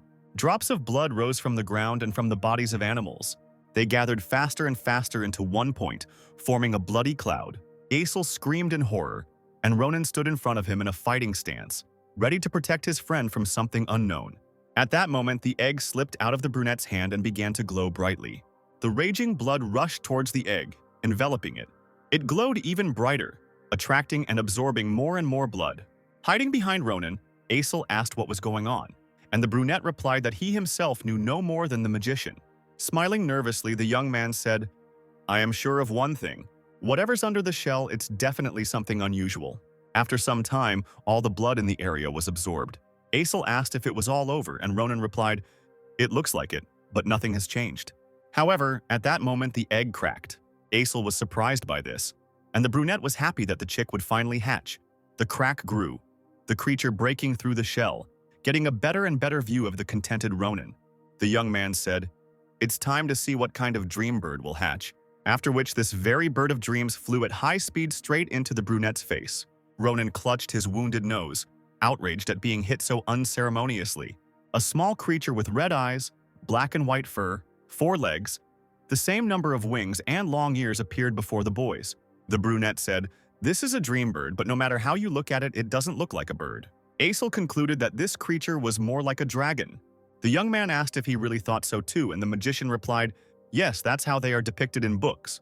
Ronan was amazed and thought, where did Marpez even absorb mana to give birth to something like this? Having stroked the little dragon, the brunette noted that he was very cute, and then the guy screamed. But for a greeting, this was too much. Why hit me in the face? The creature closed its eyes and a magic circle appeared in front of its face. The dream bird screamed and sent mana towards Ronan, after which his wound healed.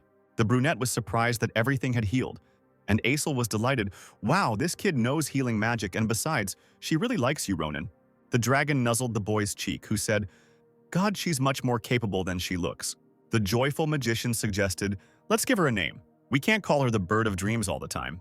The young man agreed to this and tried to come up with the most suitable name for her. However, the dragon suddenly became gloomy and rushed off in an unknown direction. Surprised, Asil asked where the Bird of Dreams had suddenly flown, and a pleased Ronan said, "Wow, she was able to feel that presence." The messenger of the Demir branch, Balus, ran away as fast as he could. At that moment he thought, "What the hell is this? While I was running errands, they all died. And what was that sea of blood? What the hell is going on here?" Noticing that he was being pursued by an unknown creature, the messenger cried out in fear. Since he was not looking forward at the time, Balus caught his foot on a root sticking out of the ground and fell. Thanks to this, the dragon caught up with the guy quite quickly. Once above the messenger, the creature began to draw blood from him. The stunned Balus screamed, "Blood! I'm bleeding! Someone save me!" At that moment, Ronan approached them, demanding that they stop all this. The dragon looked at the brunette, but was in no hurry to stop. The young man said, "Stop, Sita, you'll kill him like this." The creature flew up to Ronan and landed on his hand. Asil asked if the Bird of Dreams would now be called Sita, and the brunette replied, "Yeah, it's been in my head for a long time." Then the young man turned to the little dragon. "How do you like the name?" The shocked messenger looked at them and thought, "This kid? It was him there. He is the owner of this monster. Who is he?" Ronan turned his attention to the man and asked, "How are you, Balus?" The messenger immediately knelt down, folded his hands in a gesture of supplication, asked for forgiveness, and said, "I am alive thanks to you. Thank you very much." Then the realization dawned on him, and he asked how the young man knew his name. The brunette put his sword to his neck and said that he didn't need to know. Balus became nervous again. He didn't want to be killed at all. In a past life, this messenger was a comrade of Ronin's from the penal battalion, the brunette said. Who would have thought that we would meet like this? In any case, I'm glad to see you. How are your poaching affairs going? Talkative hunting dog Caliboro? Balus was surprised and said, What hunting dog? I am a simple messenger. Ronin said, So at that time you had a low rank, but no matter. In any case, you need to do something for me. Hey, let me get this straight. This is not a request. Night had already fallen over the Philion Academy. A contented Ronin walked down the streets of the capital with Asil, throwing up the coins he had earned, and Sita sat on his shoulder. He said, Everything turned out even better than I expected. Asil supported, Yes, I am also in shock. I was a little confused when you said that even water from the spring is akin to gold, and made me collect some. At that time, I couldn't even imagine that Maria's father would offer such a high price for her. Thanks to him, we don't have to worry about money anymore, right? The brunette replied, Yes, we owed Professor Varen a lot. It's a pity that when we went to thank him and show him the Sita, he had already left on a business trip. The young man thought, Still, considering the map that I received from that hunting dog, and the task that I entrusted to that bastard Balus, our conversation would not be limited to simple gratitude. I scared that bastard so much that he wouldn't dare betray me. Asil asked, Ronin, what are you going to do with all this money? Those who take first place in the faculty are exempt from tuition fees and even receive a scholarship, so you essentially don't have to pay for anything. Maybe you want to do something with this money? The young man thought for a moment and said, Something I would like, right? He thought, If you think about it, the entrance ceremony is already soon. A few days later, a girl arrived at the stagecoach station in the center of Wallen. The coachman informed her that they had arrived and the lady thanked him. It was Ronin's sister who admired the beauty of the capital. She and Sita were met by her brother, who asked how the road had turned out. The young man asked. Nothing like that happened while I was gone? Iril replied. I should be asking you this. Can you even imagine how surprised I was when I saw a luxurious carriage in front of our house? And where did you even get the money for this? Pinching the guy on the cheeks, she continued. And why have you lost so much weight? Do you eat well? Ronin told her not to worry because he was eating normally. Then the girl calmed down a little, and then she noticed the little dragon and asked who this cutie was. The young man answered, This is Zeta. For some reason, she followed me. But that's all later, sister. We don't have time. We need to hurry. The girl asked where she suddenly needed to rush to, and the guy, taking her hand, replied, I will be very busy when classes start at the academy. So before that, I need to do everything I wanted. After some time, they visited a shop where they could buy clothes. As Iril tried on different dresses, she became more and more nervous. Ronin looked at how his sister's clothes fit and was convinced that absolutely everything suited her. And the girl said, Ronin, I know you've made a lot of money and I understand that you're so carefree because you got a scholarship, but still, isn't this a bit expensive for a gift? The guy didn't pay attention to this. He asked the seller if they could deliver all this and received a positive answer. Iril also asked if he had decided to buy too much. Ronin replied, No, you've been through so much because of me, so it's time for me to pay you back. The girl was so shocked by her brother's words that she covered her mouth with her hands. Shedding tears of happiness, she asked, My little brother, when did you become so grown up? Then she started running around the room, waving her arms and shouting, Everyone, everyone, everyone, look what a kind brother I have. Ronin felt incredibly ashamed because of this. He started running after his sister, demanding that she stop this. The young man also said that since they had finished here, it was time to move on, to which the girl agreed. She asked where they were going now, and the guy answered, To the craft street. I need to get a normal sword because I really battered mine because of one crazy bastard. Ronin was looking at his sister as he opened the door, so he didn't see who he was meeting. And Shulifan said, Ronin has finally come out. The brunette screamed and stepped back from such surprise. When he ran into his sister, he asked what the swordsman was doing here, if he was a stalker. And Shulifan replied, I came to pick up a new sword that I ordered nearby, because this one became defective because of you. And so I accidentally saw you and decided to wait. I hope I cleared up the misunderstanding. Ronin explained, This is what it means to be a stalker. Crazy. What does become defective mean? Taking out his sword, he continued to speak. How can you have the audacity to say such a thing after what you did to my sword? Who else should blame whom? Should I show you what a truly defective sword is? Shulifan noted that this sounded interesting and started talking about a rematch, but suddenly Ariel stood in front of him, covering him with her body, and shouted, Stop, Ronin! I told you not to swear. Brunette said that his sister had misunderstood everything and wanted to object, insulting the swordsman, but Iril interrupted him, and Shulifan looked at all this and did not understand what was happening. While adjusting her hair, The girl turned to the swordsman, smiled, and said, "I'm really sorry about what happened. My brother may be a foul-mouthed person, but he's a good boy." The heir of the great noble family of Grantia, the rising star of the Schullifan Empire, said in the future that at that moment he met a goddess. Worried about what happened and blushing, Iril asked, "You were very surprised, right? It's all my fault. I didn't raise him well enough. Please forgive my little brother." Charmed by such a sweet lady, Schullifan said, "I'm sorry. No, it was because of my temper. You have nothing to apologize for, lady. I am to blame for what happened, so please don't worry." Iril smiled widely, took his hands and said, "God, you're really so kind to think that Ronan has such a good friend. I am so glad." The girl asked him to take care of her brother, and Schullifan, flushed with embarrassment, agreed to this. Ronan himself stood to the side and looked at all this with bewilderment. Clutching his chest, Schullifan said, "First, I will compensate him for the sword, although I don't have any gold with me right now." He handed Iril a flat thing with a picture of a dragon on it and said, "So please take this identification token of my family. With it, you will be able to go anywhere in the Empire." The delighted girl accepted the gift, and Ronan, shocked by this, said, "Do you even understand how valuable a thing you are giving her?" However, the swordsman, fixated on the lady, did not react to these words. He only advised, "If you want to buy a sword, then I recommend visiting the forge at the western end of the craft street. It has a 500-year history, so it is difficult for ordinary people to get in, but with this token you will be allowed in." As he walked away, he also noted, "Well, I hope they make you an elegant sword there." Ronan still stood there in complete bewilderment, wondering, does this lunatic even realize what he just did? With the Grantia family identification token, even a decent-sized village can be bought. Is this really the Schullifan I knew? The next day, the entrance ceremony of Filian Academy took place. All of this year's incoming students stood in front of a platform where 4 professors sat in chairs, and behind the podium stood the director, who said with a smile, "Nice to meet you, first-year students of the 787th intake. I am the director of the Filion Krava Kradir Academy. As you know, you are all talented people who came here after going through a strict selection process and proving your potential. I am confident that by combining your boundless talent and Filion's best training, you will all be able to enter the history of the Empire. Congratulations on your admission, students of the 787th intake." Ronan, standing in the crowd, yawned out of boredom, wondering what kind of grand speech the director had come up with. He looked at his sister, who was wiping a tear from her face with a handkerchief, and thought, "Well, such moments are also necessary in life. Look how my sister likes them." Still smiling, Crater snapped his fingers and mana began to spread everywhere, striking the students. But then something happened that alarmed everyone present. Somewhere in the air a rift appeared, and someone screamed that the heavens were collapsing.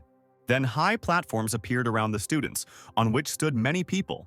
These unknown people greeted the younger ones, who stood in a stupor, not understanding what was happening. A shocked Ronan thought, did he just move the entire court with a simple snap of his fingers? The director said, "Now, to conclude our entrance ceremony, let us begin the meeting of our seniors with the juniors." The meeting of seniors and juniors was held to exchange experiences between new and second-year students. It was a special event for Filion and always had a tense atmosphere. It looked like this. Those who took first and second place in the entrance exams chose one of the 4 strongest second-year students, each of whom had his own fighting style. Then a duel was held between them. Smiling, Krava said, "This event reflects the approach to education at our academy. We believe in learning not only from professors but also from other students because finding each other's vulnerabilities, teamwork, and competition will start your learning. This ceremony is the first step towards learning through duels between students of different years. Of course, first-year students have the right to choose their opponents. They can also refuse the duel. I hope we haven't scared you too much, and they themselves will want to participate." Ronan and Schullifan stood in the arena opposite 4 fighters, while the brunette thought, "God, so many words, but in fact it's just hazing." The second-year students were from the martial arts department. Among them were Nazdo, who was the first in the second-year rankings, Braum, who was in second place, Irina, who is in third place in the ranking, and Karun, who was 4th. Brown shouted, "These are the main celebrities of this year, the rising star of the Schullifan Empire and the comet that overtook him in the practical exam. Ronan, I can't wait to fight them." Ronan noted that this guy was pretty tough and thought, if this is what it's going to be like, this is a great opportunity to show my sister that I can stand up for myself. And that making friends is not a problem for me. The director announced, "Now the representatives of the first years can choose their opponents." A great idea entered Ronan's head and he raised his hand, drawing attention to himself. The brunette apologized and asked if he could make some suggestion, to which the director agreed. "Stunning crater," Ronan said. "If I can freely choose, then I would like to receive a lesson from all my respected elders." This brazen statement shocked the students themselves, and the young man, smiling, clarified that he would like to receive a lesson from them all at the same time. The stadium, despite the large number of people, was silent. They were all waiting. Creva and the other professors discussed Ronan's proposal, trying to come to a decision. The director asked, "Instructor Nabarosa, what do you say?" The woman answered, "He should be allowed, because the main principle of the academy is that you can do whatever you have the strength for. So whoever wins, it will serve as a lesson to many. If anything happens, I will intervene in the fight." Craterus, closing his eyes, thought for a moment more and still decided, "Okay, then let's do it." All 4 disgruntled students stood in front of Ronan alone, and Karun was indignant. What absurdity. He had milk on his lips yet, and he was already looking down on us. Irina supported him. "He beat second place. That's why the urine hit him in the head. He needs to be taught a lesson." And Nazdo said, "Calm down. He may be arrogant, but he defeated Sholofin, and he cannot be underestimated. So let's give it our all from the start, okay?" The fighters accepted this and began to take out their weapons, getting into fighting stances. Watching this, Iril became alarmed by the fact that everything looked somewhat creepy.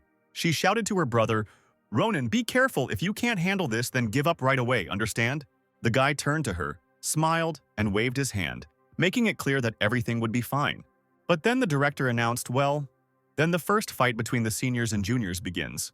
Ronan stood calmly and watched the opponents, waiting for them to attack.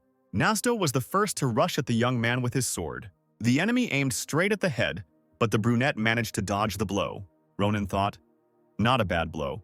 Much better than that attack of Maria." It seems like these 4 students are on a completely different level. As Ronan continued to think, he noticed the next attack. Irina tried to wound the young man with her daggers, but the boy deftly parried the blow. The girl tried to attack several more times, but the blades were unable to reach their target. Behind her, Karun was approaching them, armed with a spear. He told Irina to duck. The girl obeyed, and the guy launched an attack. Ronan mentally noted that they worked well as a team too. He managed to react and repelled the attack, holding his sword in front of him. Yet the blow was so powerful that, although it did not wound Ronan, it threw him back. Falling to his knee and stopping himself, the young man noticed Braum behind him, who raised his broadsword up. The student said, "Well, why did you start all this, Ronan?" As he attacked, Braum cried out, "I wanted a serious fight with you." At that moment, the young man thought, "What a strong and confident blow." They also attack one after the other, and without a break, they are all at a very high level. Ronan was in a difficult position, with second-year students trying to pounce on him from all sides. Braum's sword was rapidly approaching the young man, but the boy suddenly disappeared somewhere. The blade hit the ground without reaching its original target, leaving the students in shock. Irina, with Ronan behind her, was amazed at his speed. The young man thought that Filion was impressive, and then defeated Nazdo, Karun, and Irina, destroying their weapons. The brunette stopped and Braum appeared behind him. The young man turned to him, even somewhat amazed by such persistence. He smiled and said, "Wow, you really are a tough nut to crack. You haven't lost your fighting spirit. If so, then I will be serious until the very end." Approaching his opponent, Ronan spread his legs wide and held his sword out to the side. Braum became alarmed when he realized what position the young man had taken. Ronan was standing in the exact stance that instructor Nabarosa used. Smiling, the guy rushed forward, dealing numerous blows to his opponent. Braum's sword shattered into many small pieces, and the owner himself smiled nervously. "Relaxing," Ronan said. "I've learned a lot from you, elders." All the people sitting in the stands were in complete shock. One of them shouted, "Who is this newbie? He is incredible." At first it seemed like he was losing, but in the end he instantly turned everything upside down. Did he really just enroll? The stunned students, meanwhile, looked at their broken weapons, not understanding how such a thing could have happened. Nazdo said, "I have nothing to say in response to this. I am not your equal." People in the stands were asking, where did he come from? A real monster. The young man looked towards his sister and thought, now she won't worry that I might get beaten here. Crying with joy, Iril shook the man who was sitting next to her and said, We saw. This is my little brother." Then the guy switched to the students. Approaching them, he placed his hand on his chest, lowered his head as a sign of respect and said, "You have tried well, elders. I have learned a lot from you. In the wave of joy from admission, I went a little overboard, but you are much stronger than I thought." This unusual behavior for Ronan amazed Asil and Maria. and the young man continued to speak politely. I am sincerely grateful that you accepted the challenge from your junior. Please, let's forget about my rudeness today. I hope I can learn a lot from you in the future. The guy bowed to the second-year students who smiled nervously, not knowing what to say. This awkward silence was broken by Braum, who put his arm around Karan's neck and placed his hand on Irina's shoulder. Smiling broadly, he said, At first it seemed to me that you were an asshole, but you are not only strong, but also well-mannered, junior. He grabbed the young man's hand, raised it, and continued to speak. You don't need to be so modest. You won fairly with your skills. Act more confident because that's what Filion is all about. Winking, Brown said that the brunette showed incredible skills, and Ronan, smiling, replied that the fighter was passionate not only in battle. Wiping her face from tears with a handkerchief, Iril again noted that her little brother had really grown up. Ronan thought, now that I've shown her my social skills, she should know she has nothing to worry about. A girl with long purple hair was watching this fight. She put her hand to her lips and decided for herself that Ronan was very interesting. It was already getting dark, and all the students were sitting in the large hall at the table laughing, talking about something, and eating various dishes. Asil, sitting next to Ronan and opposite Maria, said, I kept thinking about what the admissions banquet would look like, and it turns out to be so grandiose. Maria supported him. I told you, this is the most prestigious academy in the imperial capital. You shouldn't expect anything less from it. She began to greedily eat the meat, and Ronan said that he had already stopped being surprised by everything. Asil asked, Ronan, have you seen your sister off yet? The brunette replied, Yes, she was too worried about me, so I had to calm her down for a long time. I even went with her to Z2 just in case, so there's no need to worry about her. Asil noted that the guy cared a lot about his sister, and Ronan, sighing, replied, Of course, now let's find out what they feed here. The young man wished everyone a bon appetit and was just about to take a bite of meat when Shulifin suddenly appeared behind him. Revealing his presence, the swordsman asked, Are you seriously just enjoying food right now? Ronan jumped up in surprise with the meat in his hand, breaking the plate in the process, and shouted, What the hell? What do you want? Why did you come here? Do you want to fight again? He put the meat back on the table, and Shulifin explained, I didn't come to fight. I just wanted to check something important. He took out a pen and notebook and asked, Where is Lady Iril's main base? How far is it from the imperial capital? What is the quality of the roads on the way to it? Is it well guarded? Do bandits often appear there? Ronan was shocked, not understanding what was happening. And the swordsman continued, You took care of the escort. I'm sure you at least hired mercenaries. If not, then you are worse than the prisoners of Rodelin prison. An angry Ronan cried out, I took care of everything, you bastard. She is being looked after by someone much more reliable than ordinary mercenaries. So don't worry. Nothing will happen to her unless a wyvern or something like that appears. Angry and worried for Iril, Shulifin shouted back, Are you saying that if a wyvern attacks her on the way, she will be in danger? That's terrible. The brunette shouted again, Yeah, calm down, you crazy person. What the hell are you doing here, making a circus because of my sister? Ronan pointed his finger at the swordsman and asked, Who are you to her anyway? Thinking up an answer on the fly, Shulifin said, I'm just worried about the safety of the lady whose fate crossed mine. For a knight, this is natural. Attracting everyone's attention with her entourage of 4 guys, a purple-haired girl approached the boys. She smiled and said, What an interesting show you have put on here. Wolf Grantia, since when did you become so talkative? Turning around, the swordsman asked, What? Do you need something from me, Akalucia? Elizabeth Akalucha was the one who took first place among those who entered the Faculty of Magic. She replied, Don't get me wrong, Granzia. I'm only interested in Ronan right now. Shulifin looked at the brunette, who was visibly alarmed. Ronan asked why this girl suddenly needed him, and the swordsman silently looked at her, thinking about his decision. He sighed and replied, You again with your evil hobby? I'm done with my work here, so do whatever you want. Shulifin was about to leave, but then he turned around and said to Ronan, I think we should at least send a couple of my family's guards. The brunette, barely able to restrain himself, responded that the swordsman should just get out of here already, and that Shulifin should leave. From behind, a worried Asil grabbed the young man by the shoulder and said, Ronan, this is the girl who during the duel. However, he didn't finish. The brunette interrupted him. You don't have to remind me, Asil. Then she showed complete superiority. I would even say that she overdid it. Elizabeth smiled and said, Don't you think that those who have become insolent need to be taught a lesson? You know what I mean, right, Ronan? The guy replied, No, I don't understand. Better tell me why you came? Akalucia explained that she was impressed by the young man's talent. So she came to make him an offer that a petty criminal would never even dare to dream of. She took out from her inside pocket a pendant with a purple stone, under which was an image of a wolf. As Elizabeth handed it to Ronan, she reiterated that it was a very special offer. Looking at the pendant, the young man realized that in front of him lay an invitation from the Acalusia family. Unlike other nobles who valued blood ties, talent was the most important thing for Acalusius. Their family nurtured many talents, and thanks to this, they took their place as one of the pillars of the empire. For those who had potential, they gave the opportunity to become part of their family. And the symbol of this opportunity was Acalusius's invitation, which now lay in the boy's hand. Ronan clarified, "Are you allowed to just hand this out to people?" The girl replied that since he was asking such a question, he knew what it was. And the guy explained that he had simply heard about this thing. The brunette recalled how late at night he sat by the fire with the commander-in-chief of Adashan Akalusia.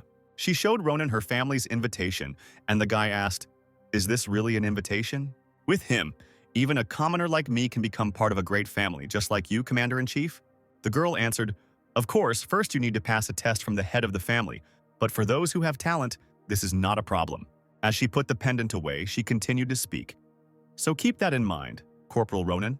Once you wash away your sins with your achievements in this war, you too will be able to receive this invitation. Because I think you are very talented." Now Ronan just looked at this invitation and remained silent, nostalgic for the past days.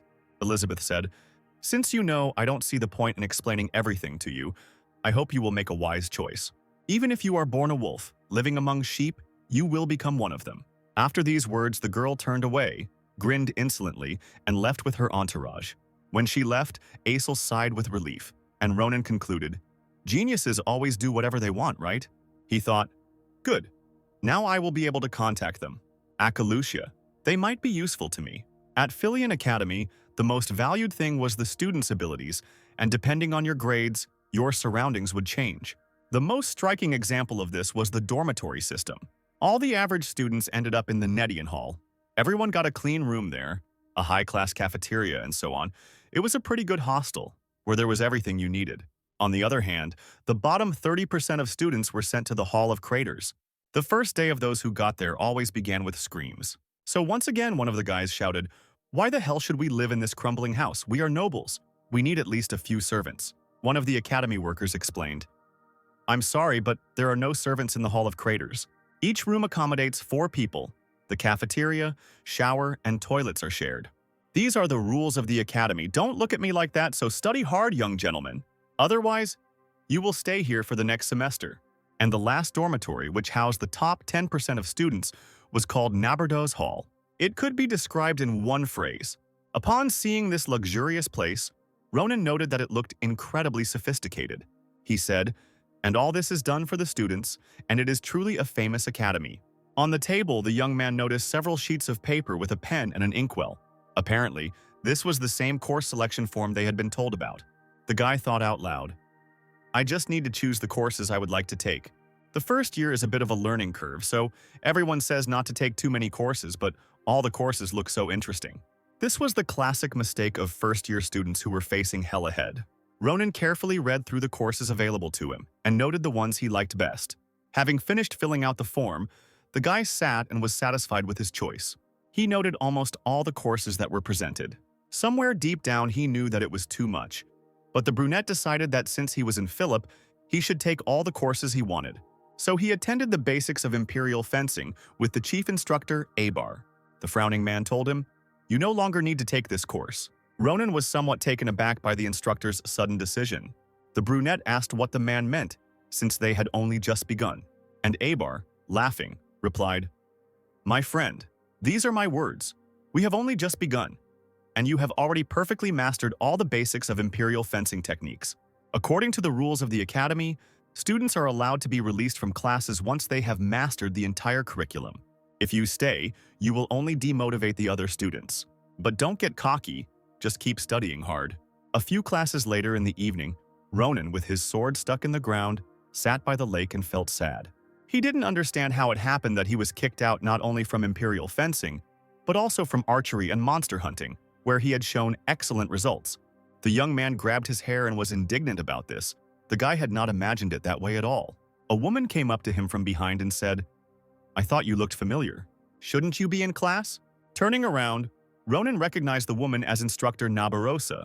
She concluded, "I understand that you have already completed all the courses."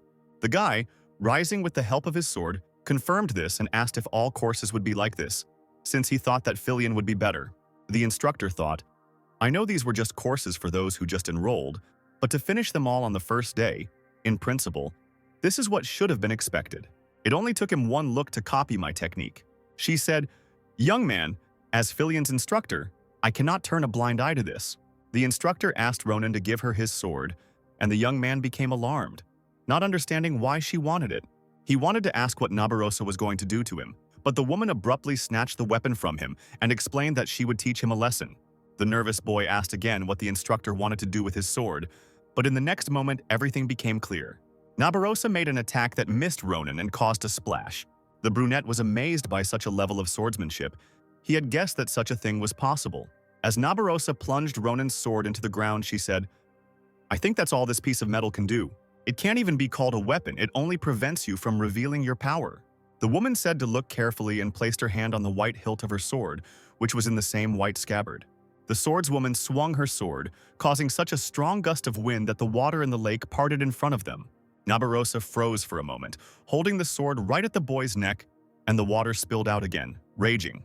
The brunette, all wet, looked at the woman in shock and couldn't say a word, and she asked, "Now do you understand, Ronan? What are you missing?" A weapon is a strong and sharp piece of iron, created for fighting with opponents. It is advisable not to break it when using it. But even if it breaks, you can just get a new one. In other words, it is a consumable. That's what Ronan used to think until he saw what Nabarosa was capable of. The boy thought about the absurdity of what had just happened. The swordswoman simply changed her weapon and made exactly the same swing. But the difference in his strength was simply colossal. The woman said, "One breath and a tiny drop of strength. It would seem such a trifle, but on the battlefield it is this trifle that can cost a life. Therefore, wasting strength in vain is certain death. Moreover, if you use mana, then you are simply obliged to choose the right weapon for yourself, but of course you don't understand this. After all, you still don't know how to use mana."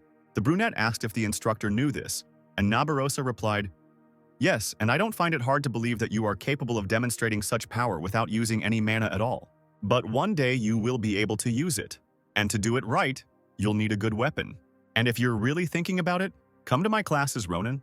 The surprised guy asked if he could really do that, and Nabarosa replied, "Yeah, actually only second year and older kids are allowed to attend my classes, but I'll make an exception for you. But come with a normal weapon instead of this piece of iron. This is a condition for admission to my classes." Asil, Maria, and Ronan came to the same forge together. The magician said, "I see, so it was because of the meeting with instructor Nabarosa that you came here on your first day off?" They were right in front of the very forge that Shulifin had recommended. Asil noted that she looked a little shabby, and Maria said, "Shabby?" It felt like she was falling apart from one touch. "Does the Grancia family really shop there all the time?" An unsure Ronan replied that it was possible and said they would find out when they got inside. However, the room was dark, there was no fire, and dust and cobwebs reigned everywhere. The dissatisfied brunette noted that everything was much worse inside than outside. All this seemed strange to the guy, because Shulifin would hardly lie. One of the doors suddenly opened, and someone's clawed, furry hand appeared from behind it, and someone said, "Who's making noise here? I'm actually sleeping." A wolf-like creature came out of the room to the trio and said, "Who are you? Why are you making so much noise in broad daylight? Can't you see that the fire isn't burning?" The students were shocked by this, and Ronan said, "Wow, what a sight! A werewolf in the forge." The disgruntled wolf was indignant. "Have you gone deaf, you bastards? I'm asking why you came here, or are you not going to?" The werewolf did not finish speaking, and the young man showed him Grantia's token, saying, "Of course I came to buy weapons. What else could I forget in the forge? Shulifin recommended this place to me. He said you have excellent weapons." The wolf thought and looked carefully at his guests. He saw that blue mana was hovering around the trembling Asil. Mariah's was green, but there was nothing around Ronan. Werewolf said, "What do you want from me? You can even shove it up your ass. You won't become Grantia from that." He yawned and continued, "I don't know where the information about this place leaked from, but get out of here, kids. We don't serve children." The wolf turned away and was about to go into the room to continue his sleep. However, he then turned back to the students and, licking his lips, said, "Although there is one option." The wolf pointed at Asil and said, "Give me the hand of this soft-bodied bastard and maybe I'll change my mind." The wolf pounced on him, saying, I am just hungry and will not refuse such generosity." The mage screamed in fear, explaining that it was not tasty, and Ronan looked with displeasure at the mouth flying past him. The angry guy, not wanting to sacrifice his friend, said, "Hey, stinking cur, you've crossed the line." The young man struck the werewolf and the creature screamed, not expecting such a turn of events. The attack was quite powerful and landed right on the creature's chest, but the wolf only flew back without receiving any wound. Ronan said, "I thought so. The blow felt strange." Armor suddenly appeared on the wolf's body and the guy asked where it came from. The werewolf held his chest and coughed, but was not going to say anything.